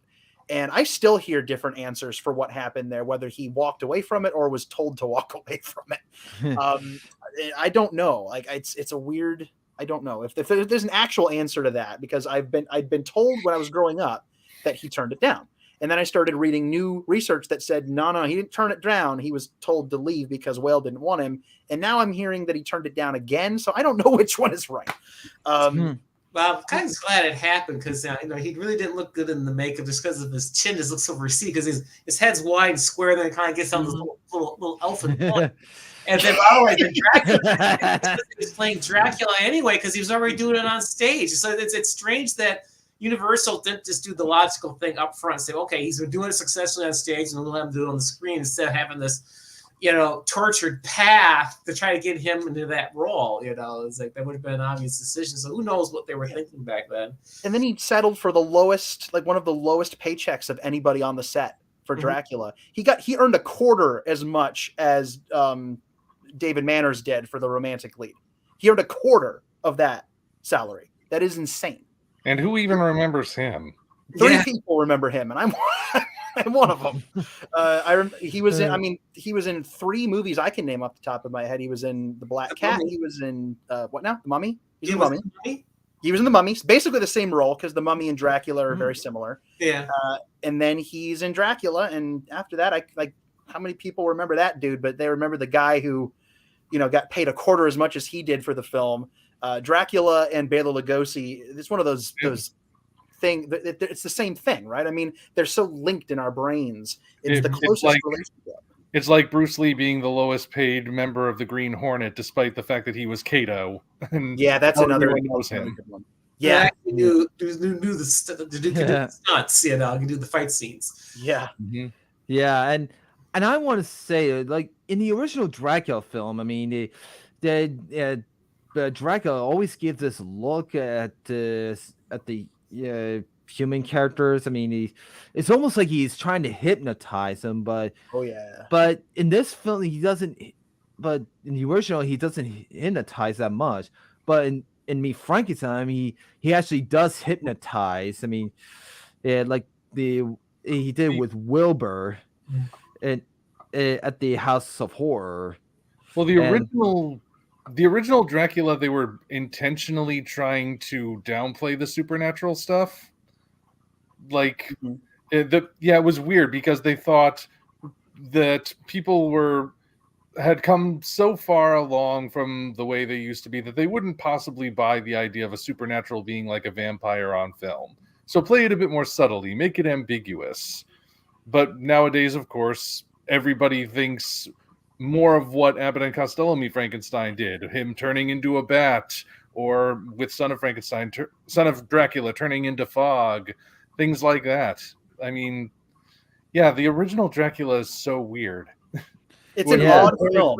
When you compare it to the other movies that it essentially paved the way for, it's like, I don't want to say it's a bad movie, but it is so unlike all of the others. It's prototypical in a lot of ways. Yeah. It's the compounding of a lot of things that were building up in cinema up to that point, and therefore a milestone. But it's also a building block for other milestones, right? I mean, later that same year, Frankenstein really went places that Todd Browning didn't go in Dracula.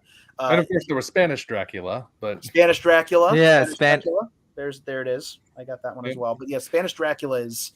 Which looks better, but has weirder performances. Yeah, Carlos I never seen that film, but you should see it. It is, if you like the original Dracula, if you like the Universal monsters.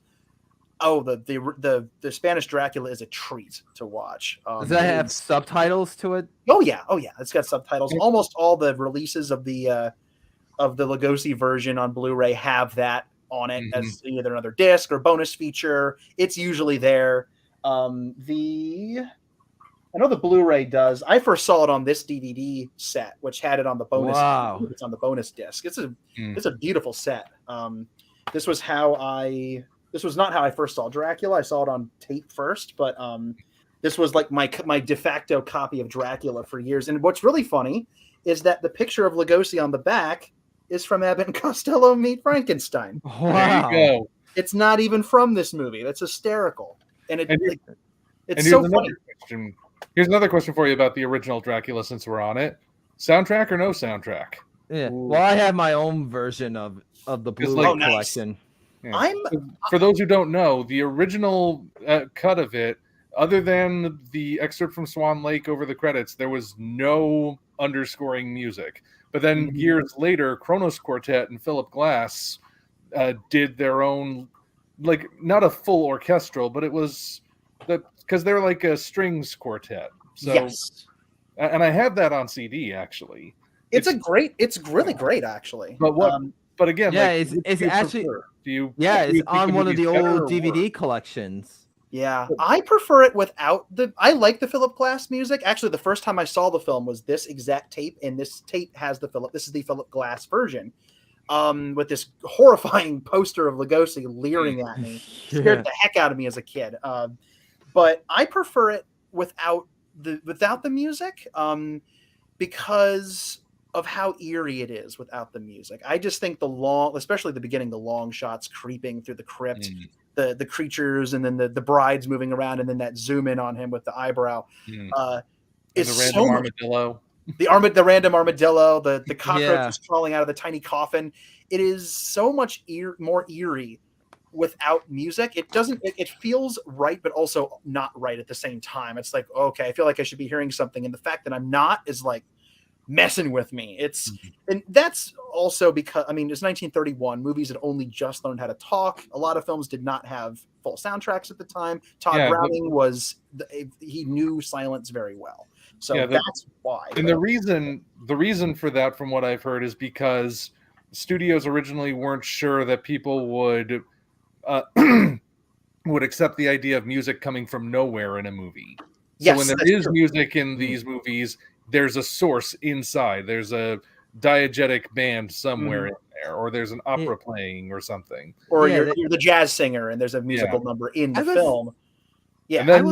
And then King Kong comes along and invents the musical score. I gotta say, the original 1933 King Kong has his own soundtrack from the actual film, but some Universal monster films didn't release their own motion picture soundtracks that much, including Abbott and Costello. I mean, I think they did one with the creature from the Black Lagoon. I think. Yeah. I mean, by the time that Universal had gotten to Bride of Frankenstein has a beautiful full score. I mean, there are a lot of silent moments in the film, but there's a full, very long, beautifully written, non-diegetic score by Franz Waxman. And it's one of the first full-length horror scores. Now, there have been scores before in films. I'm trying to think of a handful of other ones, but I mean, Werewolf of London had one that was Werewolf of London. Invisible Man has some music in it. A lot of that music in it from the Flash Gordon serials, you know. Yes, yes, it did. The Mummy has music in it, but most of that was stock. Including the Swan Lake from Dracula excerpt. Yeah. Yep, which was also in Murders in the Rue Morgue. They liked that piece, so they kept using it. It is creepy. That piece of music is really spooky, and I only ever like when I hear it, it's Dracula's theme song. You know, like to me.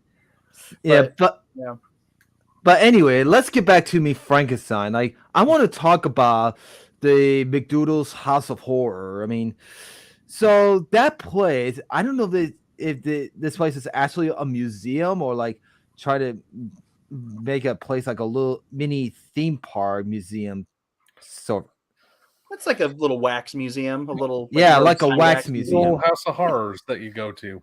Yeah, you wander around, you pay a shiny nickel, and you go see, grotesque images of the Inquisition and people getting guillotined and famous, dictators and murderers and serial killers and fun for the whole family. That's right, Snaz. I mean, like bring the kids to see Jack the Ripper and wax. I mean, that's one of my favorite scenes in the film. Like they delivered the craze to McDoodle's House of Horror. I mean, that place, they should have made that into a theme park, like at one of the Universal Studios theme parks. Like, I mean, when I heard some rumors that Universal Orlando was gonna make another theme park, but with Universal monsters. I mean, when they do, I mean, they should have built like McDoodle's House of Horror. They should do that. Yes. If they do, I'll be like, I'm actually in Abbott and Costello Me Frankenstein. I'm in the actual film set. I would lose my mind. Up until recently, Universal had a small but pretty decent chunk of their Florida park that was dedicated to the monsters. They had a horror movie makeup show, which had a lobby with some posters and a couple of props. I don't think a lot of them screen used, but like props. And they have their own restaurant, which is now closed as of earlier this year. They turned it into a Minion thing. God! Of course they did. the minions. I know it was. I I- was not happy. It's like they tore Yeah. down, like they They're ruined the the real Universal Monster monsters. Cafe. Yeah, I love that cafe. I never eat there, but I did look around. It was so cool, and and then Yeah. for the rest, when you went to enter to the restrooms, there was a big poster of Abbott Costello meets Frankenstein. Mm-hmm. Mm-hmm. It was good stuff. It was good I mean, stuff. It's And gone. I just hope Universal, like, if they build the when they build the Universal Monster theme park with the monsters, I mean, they should build McDoodle's House of Horror. I wanted to build that because, oh my god, I'd be like, I'm in my favorite childhood Abbott Costello film. That would be cool. Last I checked, they're still on track. So they're currently, at least in Florida, building another park there. Because the thing about the Florida is that it's a big resort. So you have the main studio, you have Islands of Adventure, the boardwalk, and they're building a new one called Epic Universe. And there's going to be a section for How to Train Your Dragon. There's going to be a section for something else. I don't remember. But apparently the third section is their horror section, where they're going to have, last I checked, at least one Universal monster attraction. And it's going to be an indoor, either a dark ride or a roller coaster with animatronics. And I'm assuming the queue Five line Nights at Dracula's. What now? Five Nights at Dracula's. Five Nights at Dracula's. Five Nights. Oh, You- good lord! Oh, There you mean go. Five Nights at Freddy's and No, better because it's got Dracula. oh, I got. Yes, I never seen the Five Nights at Freddy's movie. I want to see that. I actually saw it. I was at a friend's house and they wanted to just a few days. It just came out at the time we're recording this, and it's also on Peacock. And I happened to be at a friend's house, and they're like, "Hey, we're gonna watch this movie," and I was like, "Okay, let's do it." It was a good time. It was a good time. It was a fun movie. Yeah, and Not enough Dracula though. Not enough Yeah. Dracula. yeah, but anyway, like, so one of my favorite scenes in the McDoodle's house scene. I mean, when all the power went out. I mean, when they discovered Drax's coffin, he was like, "Dracula's Chris," and it was funny. They said Dracula's Chris, and I was less so part of it because I don't know if that was like based on the toothpaste name. I mean, Oh, Crest. Okay. Okay. Crest. Yeah. and I'm going to tell you the story. Back in 2016, when I went to this horror fest at Rosemont, at the same hotel, but not the other one that G-Fest was this year. I mean, but the original hotel that when they had the All Monsters Attack convention this year. I mean, Ground Plaza. yeah, the Plaza Yeah. Hotel. I mean, they had the horror fest, so they had some classic monsters like the Universal monsters. I mean, Spanguli was there himself. Rats. I would have loved to Yeah. have seen that. Yeah, and I met the guy who was in the new Five Nights at Freddy's movie and who plays Shaggy in the Scooby Doo movies, and I actually met Nave Camp. I met Nave Campbell there. Oh, cool. That's really neat. Yeah, she was nice, and yeah, and Spanguli was there, and he did play Abbott Costello meets Frankenstein, and there's one room, and then I sat down, watched the whole movie with my stepdad there. When they got to the part with it said Dracula's Chris, and then the image of a toothpaste come up, and Spanguli says, "Yes, Dracula's Chris." And That's a very right. Spanguli joke. Yeah. That was That's on what- because he just played that earlier this month. According to him, it is he has a handful of movies that are requested like abnormally, like just huge volumes of requests from fans. And his top two are Don Knotts and The Ghost and Mr. Chicken. And I love that film. Abbott and Costello Meet Frankenstein are his two most requested films. Interesting choices, but you can't argue with it. It's like they're both great. Yeah. Yeah, and I heard that in this film, I think they use some references, joke moments from Hold That Ghost. This film was my second Abbott Costello film, Hold That Ghost. That was the one you watched right after this one? Yeah. Yeah, because that's the candle. Neil, you're talking about the candle. Yeah, the candle scene. And he called that ghost, it levitates, and in this one, Dracula pushes it off the coffin. Yeah, and then Wilbur looks at it, it's like, he's yeah, he does that. I love so.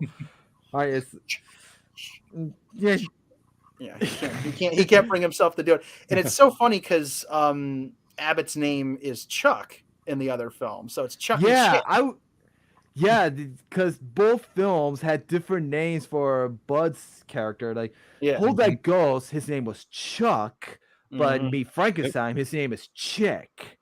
And Hold That Ghost was supposed to be called Chuck.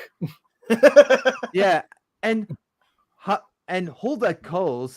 After I discovered this film, I mean, after I watched Meet Frankenstein, my dad had that on VHS. Like during the time he got the VHS of Meet Frankenstein, he did put it on, and when I first discovered this film, like I thought this film was like a sequel to Meet Frankenstein, but no, it's not.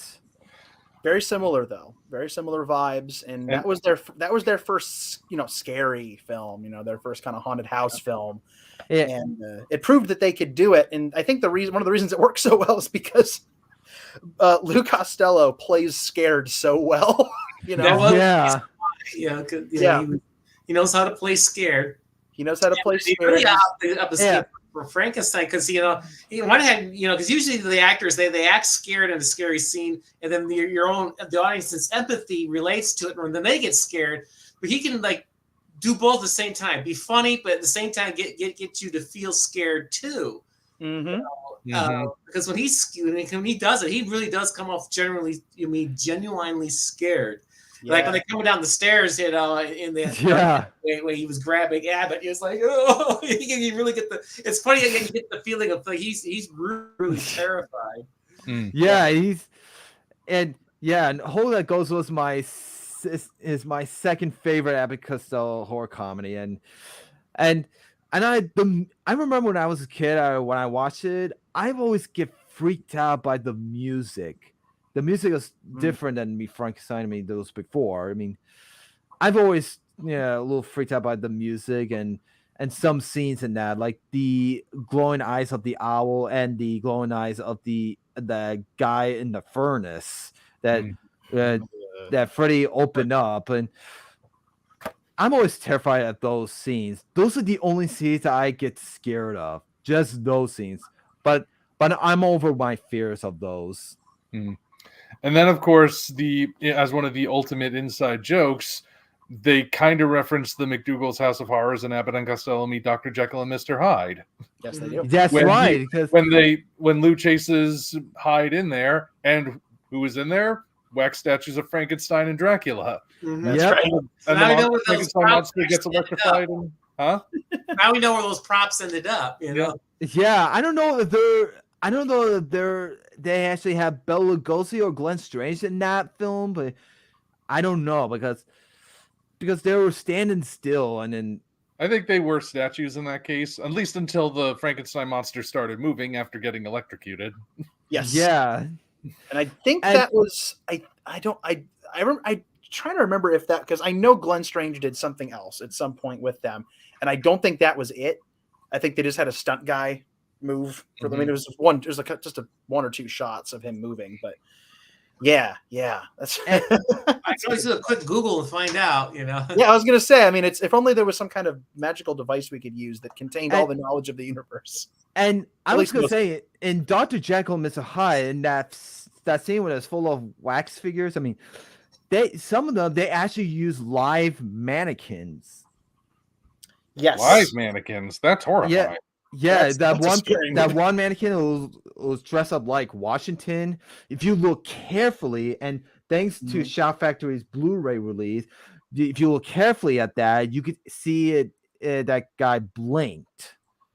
Oh, he blinks! I actually never saw that. That's hysterical. And it happened the same thing in Abbott Costello Meet the Killer. One of the dead bodies in the closets, and when they're hanging, and then after Costello grabbed the laundry card, and he yells out for Casey, and then when Casey opened the closet, it was like no, and he ran back to get the basket. If you look carefully at the actor who played a dead person, look carefully, he did blink. That's funny. I was just a few nights ago watching Mystery of the Wax Museum from 1933, a two-color Technicolor Schiller, really great film. Mhm. People know the remakes better than the original, but the original is great. Go watch it if you haven't. And I mean, the entire thing is, I mean, the wax museum's in the title. It's kind of important, but the if you look carefully, some of those, it's hard to hold your position like that. You're gonna move.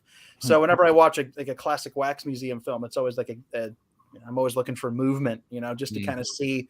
None of that ruins the movie by any stretch of the imagination. It's just I'm interested in the craft of it and the incredible endurance it takes to sit in a room in heavy costume with all those lights and pretend to be a statue while all of the important people are talking and conversing and doing dialogue, and you're just sitting there holding your sword and you can't move. Like you got that's amazing endurance to me. So Yeah. I couldn't do it. I could not do that. And I want to tell you guys this. So there in this film, if there is some Easter eggs and some hidden objects that you can see, like that one scene when Loris Talbot visited Chicken Wilbur for the first time in person after Talbot tells Wilbur to lock him in, don't let him out because he's going to turn into the Wolfman. And then when he comes back to his room, and when Chick is ready to go to bed, when Wilbur hit his foot on the suitcase of Talbot, when he hits that, if you look carefully up in the corner where the door is, you can actually see a shadow of a microphone, a boom mic. Whoops. Yeah, you go see a shadow that appeared. You can't always catch everything. It's true. Yep. Just this part when Wilbur hit his toe in the bag. Yeah, it's like, hey, he forgot his bag. And he swipes the fruit and debates whether to go back. That's a legitimately kind of suspenseful little moment where you think he's going to open that door again. And then there are a couple of false starts where you think he's going to go back and then he doesn't. And it's actually very effective. It's like a good suspenseful little, is he going to go back in there and get torn apart? This wolf dude he's not messing around. Yeah, and that's another one of the great examples. And Wilbur doesn't even know. He doesn't even know that Talbot is the Wolfman. He's stalking him. Doesn't even see him. Yeah. And like I said, it's funny that he's oblivious, but we also know if Talbot closes the gap between them, he's gone. Yeah. And it's scary. He's getting bopped in the nose and chasing him around the forest. He trips over something. If one thing goes wrong, then Lou is toast. Yeah, that fear and that knowledge of the danger doesn't go away throughout the film. They respect it and they honor it, and that's what makes a good horror comedy. It gives you both. Yeah, and I like the part after Wilbur grabs the fruit and put it in his pocket, and he just runs out, but the Wolfman misses him. And then when he almost went back to his room, he looked at the apple, looked back to the room, and says, "I wonder if he counted these." Maybe he didn't.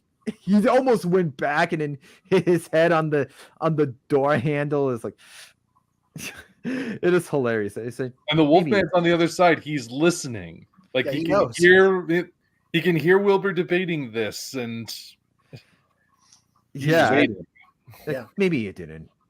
And also the part of the forest scene, and it's because in the film he's when Chick put the wolf mask on, he was Talbot told him not to put it on and said, "Please don't wear that. I know you think I'm crazy, but in the half hour of the moonrise, and I'll turn into a wolf." And I laughed this part of Wilbur says, "You only fooling with the other guys."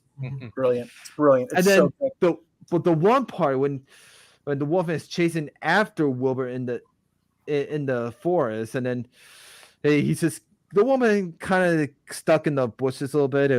And then Wilbur saw him, and he was like, yeah. And he thought that was Chick wearing the wolf mask. Because he also happened to dress exactly like Talbot for that night. Oops. I love the part of say, "Didn't Mr. Talbot tell you not to put on that mask on anymore? Now what are you putting it on for?" And I just laughed to say he punches the Wolfman in the face. Like, not a lot of people can claim that in their life, that they have punched Nope. the Wolfman in the face and not had their throat torn out or been turned into a werewolf or both. There But is that other movie where the Wolfman gets hit in another area, but you know. this is true. This is true. Yeah, it's like, now take the mask off. You know what? Here's another weird headcanon-y thing I'll drop in here. So McDougal survives his werewolf attack with scratches. Is he a werewolf now? Yeah. Is Well, he a That's what I werewolf? thought. There's scratches. Someone on Facebook posted and said, yes, he would have. They would have continued his storyline. Then, yeah, that would be the next logical step that he would be a werewolf. Son of the Wolfman. Yeah. Yeah. Yeah. I Second was- cousin twice removed of the Wolfman. Yeah, that scene always makes me laugh because after he pulls him out of the branch, say, it's like, okay, chick, now take that mask off. And then he starts saying, like, wait, chick, I'm your friend. He starts running off. And One of my favorite bits from that whole section is when they encounter McDougal again, and he starts fighting them, and they're trying to get the guy in the suit of armor to be a witness to him accosting them, and his helmet keeps falling down. I'm sorry, I didn't Yeah. see a thing. oh, I yeah, didn't that see part. it. It's like, oh, so was you. Oh, he knows me. McDougal! Oh, it's so good. It's so funny.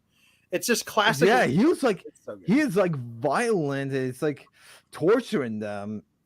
Yeah. I Well, mean, torturing Wilbur. Yeah. Well, I mean, Wilbur. Thing Yeah, about it's like- Wilbur is very pliable, as we've established. So he's Yeah, like- he's fine. He's Yeah, like, It's all like you see it? So I'm round, sorry, I so couldn't firm, see a so thing. fully packed, and he wants to stay that way. Yeah, so round. Another so classic line. yeah. Oh, and it is. It's so good. What I want to talk about back to the scene when Wilbur's confusing with Chiga's wearing the mask, and this is like happened before in their other previous films. I mean, I think in the 90s, and when they have a planet that Bud will wear a bear suit, and And and That's he'll very similar. and he'll scare people away, and Lou was tell the people the bear is loose, but a real bear breaks free, and he kind of Wilbur. I mean, cause Lou kind of get confused if that's Bud in the bear suit, and he says, "Man, you even smell like a real bear." And he started wrestling him, and then Bud showed up, and he says, "What are you doing?" "What am I doing? I'm trying to get the skin off you." And then he realized he was wrestling with a real bear, and then it happened twice in Africa Screams, Yeah. Mhm. and he's like, Not a They universal picture. That's "Yeah, right. it's not a universal picture," and yeah, he did it with a real lion, and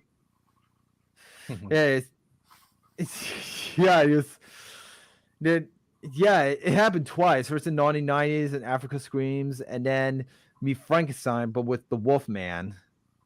Again, like if it ain't broke, don't fix it. Those bits worked. They were funny. They were, there's like the right amount of ridiculous, where it's like you could, in kind of the heightened cartoony world of these films, and with Lou being such a dope, it's like of course you would think that, like, hey, it's fair, it's like all that stuff works, and that kind of comedy has a kind of a suspension of disbelief that goes along with it, that where that kind of thing, you have to participate in order for it to work a little bit, and it's a shame we don't see much of that these days. Yeah. It's Yeah. gone. I mean, it's that old school kind of burlesque.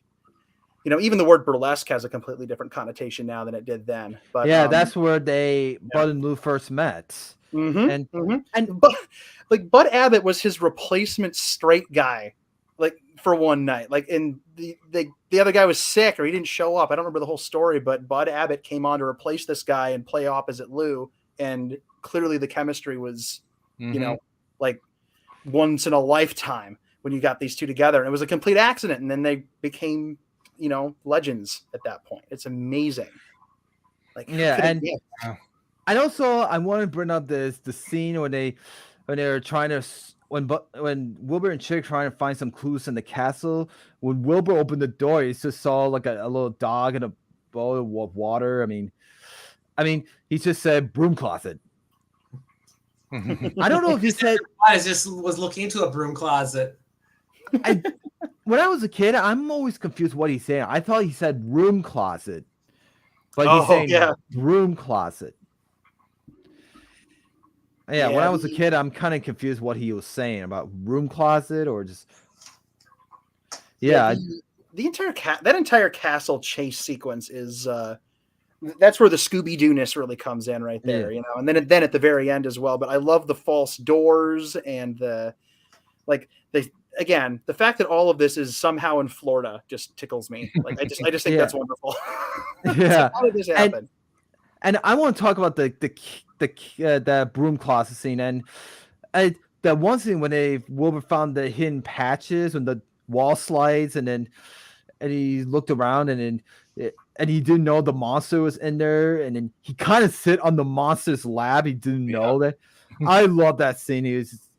And then when he put his hand right there, he thought his hand's not moving. He was like,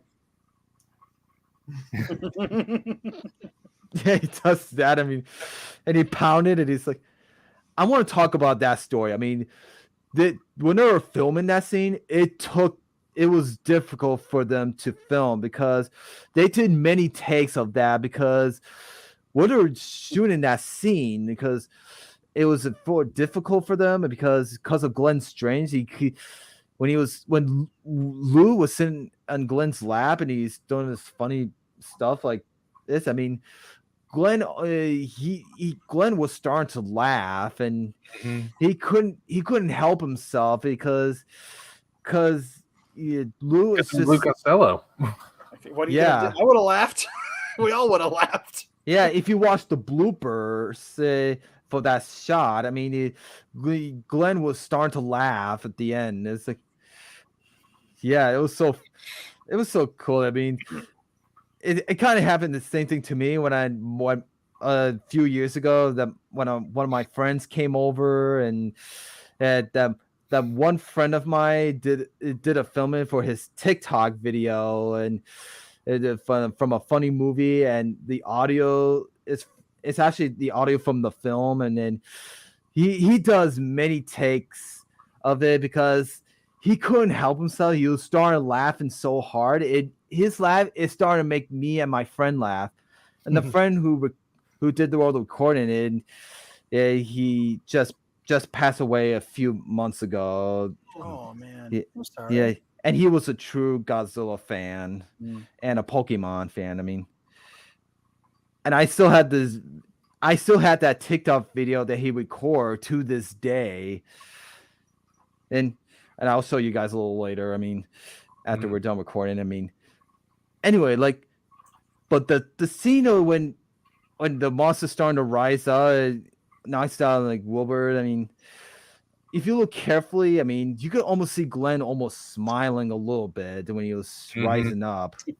Yeah, originally Lucas didn't even want to do the scene. He thought it was ridiculous, and then the director says, "Oh no, just trust us, just do it," you know. And well, you didn't want to do the movie at all at first. Yeah. He was very upset. And then Wilbur Lucas actually screams like a girl in that part when the monster's thing getting closer. Yeah, he lets wail. That entire scene with the chair and like it's so good. It reminds me of the again, like I said before, my exposure to like classic black and white, you know, horror comedy with comedy duos was weirdly enough not this film. It was a remake of a Bob Hope movie. It was Martin and Lewis in Scared Stiff, and there's a great bit in Scared Stiff where Jerry Lewis, his character's name is Myron, sits down in this great big wooden chair while Dino is off exploring something, and the wooden arms on the chair are very clearly a guy like wearing wooden arm stockings, like, and he's the arms come to life and help him light his cigarette and like try to grab him when he bends over. Jerry Lewis also had a great scare take to the camera where he has no idea this is happening, and then suddenly he realizes something's going wrong, and the hand lights a cigarette for him, and then they grab him around the chest, and he starts just going and just making horrible sounds. And that had like similar humor, you know, like very similar. Yeah. Didn't that movie Didn't that movie also end with a cameo from Bob Hope and Bing Crosby? Yes, they're just kind of in the wall as skeletons. Yep. With their heads And- sticking out of the holes. And if you guys didn't know, like after Wilbur, like when I like the part when Wilbur ends up with Chicken. I mean, it tells him that the monsters are on the other side of that wall. He was like panicking. He was like, he was doing that. I mean, I was like, hey, speak English, Lou. He Wouldn't have could. been as funny. It wouldn't have been as funny. Yeah, it's like, oh, that was right there. And then of course during that whole time, Dracula and the monster are apparently trying to get out of that room and get down to the boat, and then they decide to just not and go back. Yeah, and if you notice, They just gave when up. when Wilbur went back to the other side with the monsters again, he was like, "Open sesame, oh!" And when the door finally opened, if you pause at that part when the door opened, if you look carefully, you can see there's a person behind the other side of that wall. Interesting. Yeah, there was a person behind that when the wall's moving at that part when Wilbur say, "Open sesame, open."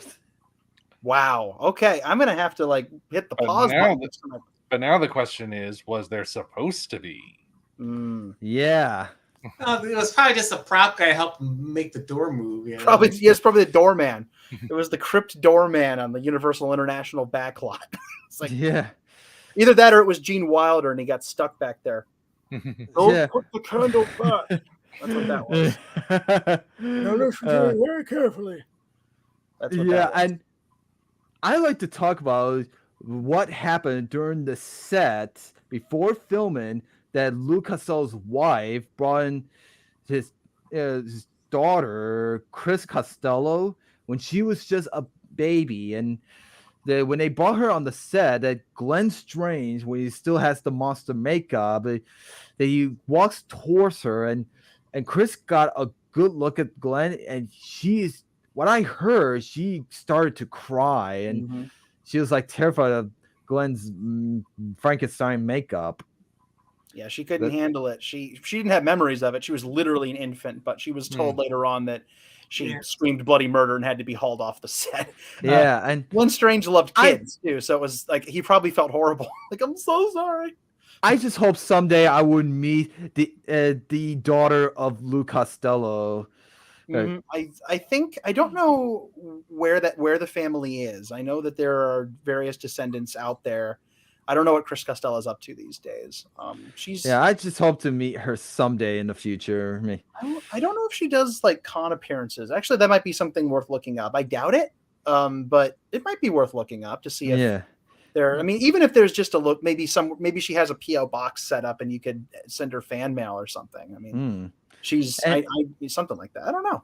It's and I love the ending. I mean, I want to talk about the ending part when Wilbur and Chick finally is gone to the boat, and it's like, untie the boat, and then the monster just throw barrels. It's this part that we throw stuff like barrels. I mean, this makes me think of Donkey Kong. I was about to make a Donkey Kong joke. Yeah, yeah. Makes sense. Maybe they should call this moment Abbott Costello meet Donkey Kong. I would play that game / watch that. Listen, if they can make a Three Stooges game for the NES, they could have done an Abbott and Costello game. Yeah. Come on, guys, come on. And you know what's so strange? I mean, after they untied the bow, and then when the doctor just let's poured the gas on the deck. I mean, he lit it on fire. I mean, for the first time that the Frankenstein monster actually walked towards the fire. I mean, because in the original film, he's afraid of fire. I don't know. Maybe he really got hit on the head bad. Like he really needed that brain transplant. Or maybe he was so embarrassed by the fact that he couldn't catch Bud Abbott and Lou Costello that he knew he didn't deserve to be existing anymore. He gave up. like, Yeah, I'm he going just down. Get those two, then it's all over. Well, I always got told that the monster was determined just to get his hands on somebody, and so he couldn't swim. So the Abbott Costello would reach, and here is that I forgot the name of the other doctor there, but here he is in reach. So it's like I'm gonna get you then, because the monster did seem focused past the fire towards the romantic interest for Jane Randolph there. He's like fully on autopilot now, and so he just kind of walks into the fire, turns into a dummy, and a dummy on a stick. Yeah, I like the way when he just the deck breaks and then he just falls in the water, and the ending just said like, I love this line. Wilbur says, "Well, you won't chase us anymore, and nothing wants to check young. And next time I tell you when I saw something, when I saw, you believe me that I saw it."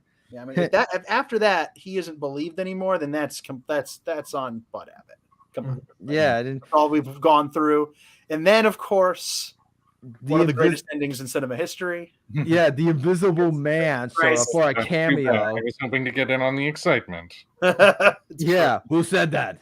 Like, allow me to introduce myself. I am the Invisible Man. The Invisible Man. And another bit of authenticity because Vincent Price had played the Invisible Man.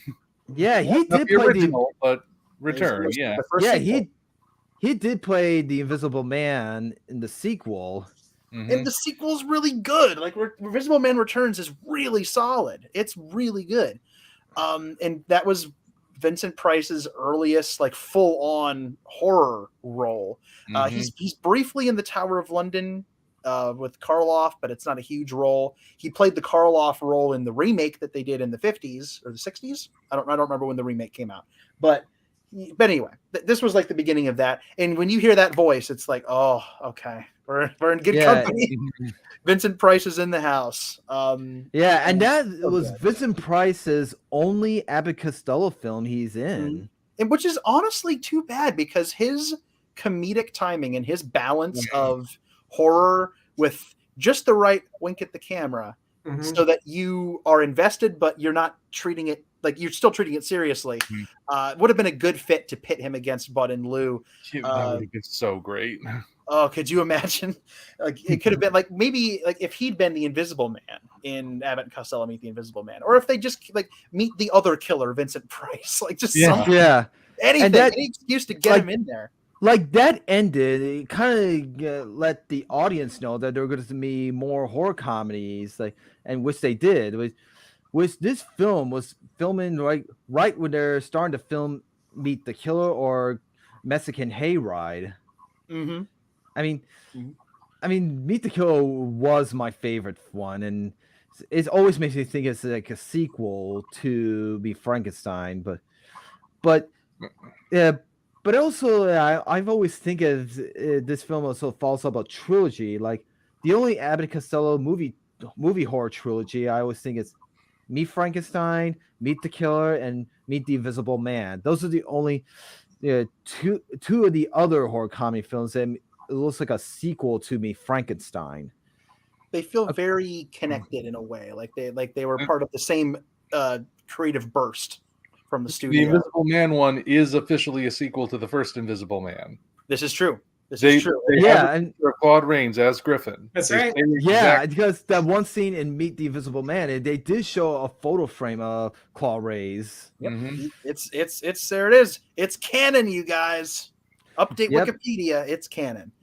Yeah, and I always thought that if Abbott Costello Meet the Invisible Man, when I first saw the DVD of Volume 3 collection, I thought, is this a sequel to Meet Frankenstein? I mean, right where they left off in the ending, but no, because it's just a standalone film, and it would be hysterical to me if all of these the Meet the Monsters films were canon with each other, so that they're just 5 different sets of people that look just like Bud Abbott and Lou Costello running around doing the same thing. Well, I mean, there are already how many versions of Karloff and Lon Chaney? I mean, John Carradine already in there. It's like having every Kenji Sahara character from a Godzilla film hang out at a bar, Yeah. We have nothing in common, and I feel such a kinship with all of you. Yeah, and Yeah, I mean, Meet the Invisible Man. I mean, it was just some like little scary comedy moments and only in the beginning, but not so much in the middle and the end in film because the Butler's characters were just trying to help Tommy Nelson, the Invisible Man himself. Mhm. Yeah, I mean, because Tommy Nelson is a real boxing wrestler. He's like, I mean, they did have Lou Costello in the boxing wrestling. I mean, before WWE exists. Oh, I yeah. actually think he did have a history boxing, didn't I he? think he did too. Yeah, I think he did too. he was actually, despite his appearance, he was quite an athlete, from what I've heard. Yeah. Like he even did all of his own basketball stuff, and Here Come the Co-eds, and so yeah, Yeah. and that transferred into his physical comedy, of course. And I love the Invisible Man, Abbott Costello, and that's my favorite too. And then they're trying to help Tommy Nelson, and then yeah, they're trying to help him that he is innocent, that he was framed for murder, his manager. Which is a lot like Invisible Man Returns. The Invisible Man in that film is framed for a murder he didn't commit. So it's Yeah, and the guy and the villain in that film that he was from It's a Wonderful Life. It's the bartender. Oh yes, that's right. That's so cool. Yeah, and I like the ending when that Lou was turned invisible, but it didn't last long, and it has his feet backwards at the end. Like I have no idea how they got his feet backwards. Because he always gets everything backwards. It's like that's just like you. You get everything backwards. Come on.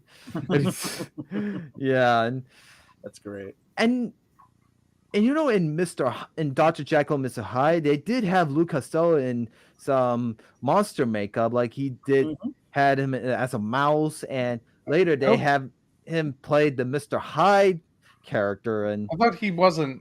I mean, his character does that, but I don't think he actually was in the makeup. I don't think he was in the mouse makeup. Really? I think they had a stuntman do it. My brain is trying to tell me that no, it wasn't. My brain was telling me it was Eddie Parker, but I don't think it was. The body proportions. But they have Lou dubbed himself. Yeah. Yeah. He definitely did the voice. I wish I could remember if nail down that name because it wasn't Eddie Parker because Eddie Parker was a tall dude and the body proportions wouldn't have been. Eddie Parker doubled for Bela Lugosi a handful of times, so if think those proportions. I'm not sure who that was in the makeup.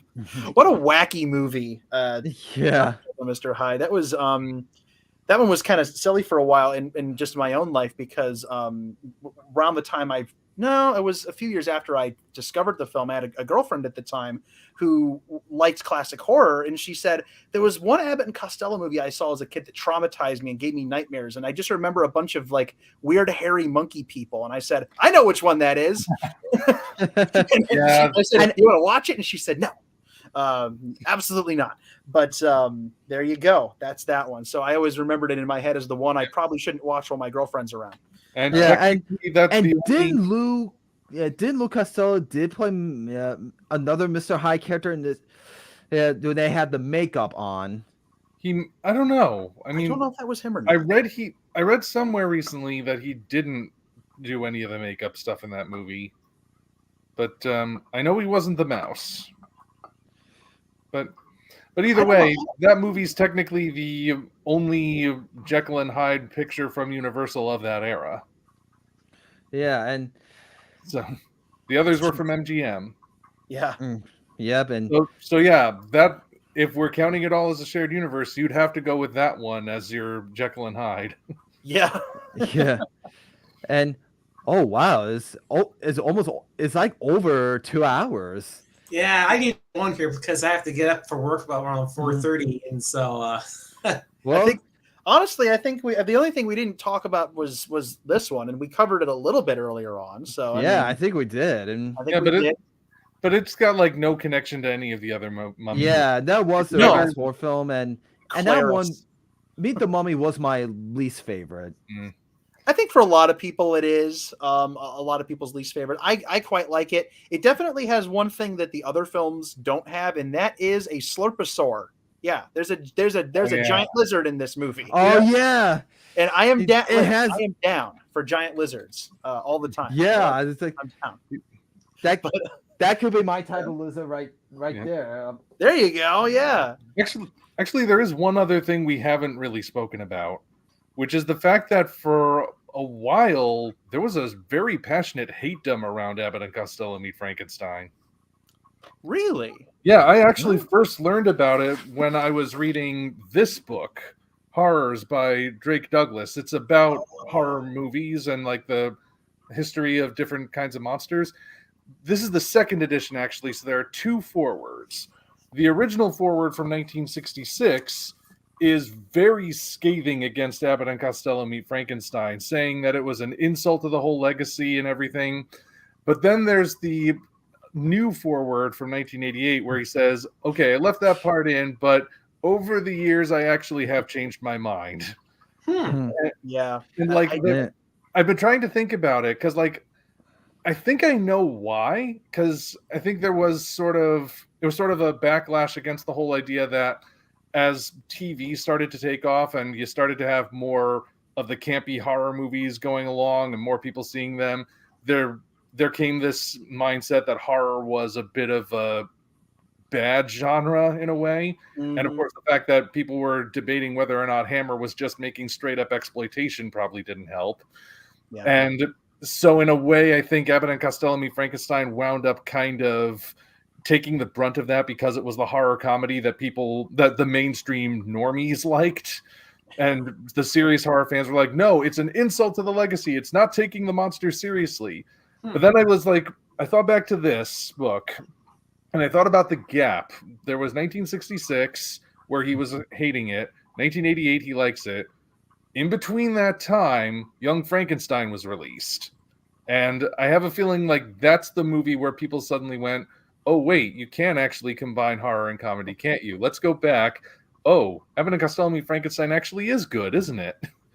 So, I think you're onto something with that. And It's I perfect. was aware that there were a handful of, as there are in every crew, like there are Yeah. going to be people where the idea of not taking it completely seriously is like sacrilegious, right? I mean, Yeah. just within the Godzilla community, there are a handful of fans who aren't into the cheesier, sillier, lighthearted films because of the seriousness of the first few and some of the follow-ups. And then there are fans that just like the silly stuff and don't like the serious stuff. And then there are people like me where it's like, if the name Godzilla's on it, I'm in. And I, you know, like, you know what I mean? Like I think that's the majority of people, but especially with I think a lot of it plays into how marginalized, like people are, especially nowadays. Like how many people like within our general age bracket are sitting down and talking about the classic monster films? And especially when you're growing up, I mean, I don't know about you guys, but I didn't have any friends who liked this stuff when I was little. And there's kind of a defensiveness there, and you want people to take it seriously.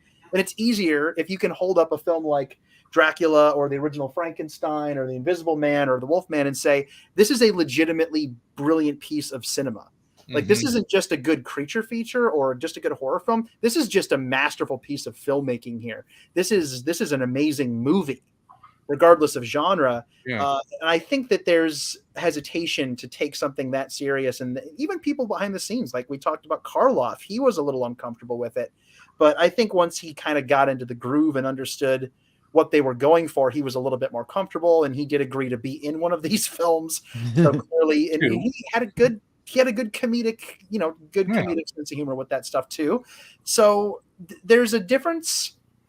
Like I think people couldn't particularly tell the difference or didn't want to put in the effort to tell the difference between insulting and spoofing. Yeah. Because if you're insulting something, it implies you have no respect for it. If you're spoofing it, you can't have anything but respect for it. Yeah.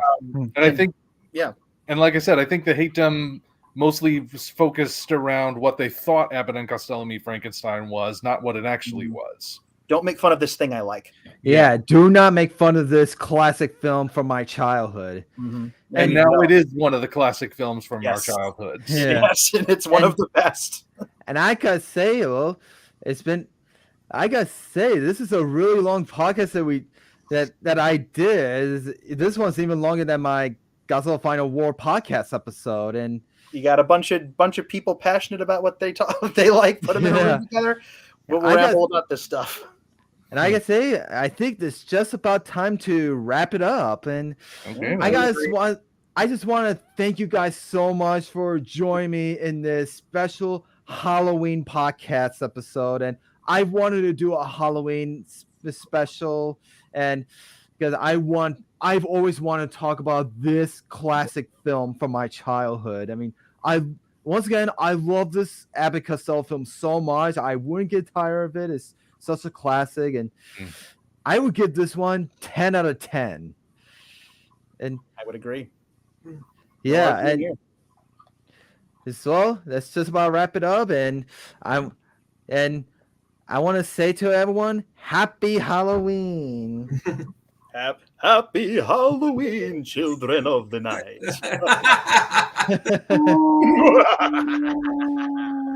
And I don't know.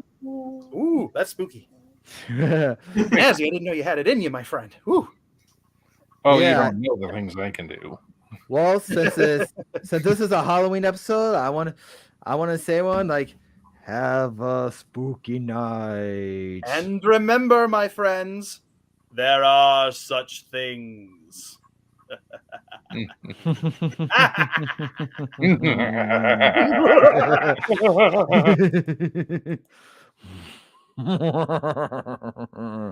Happy Halloween, everybody.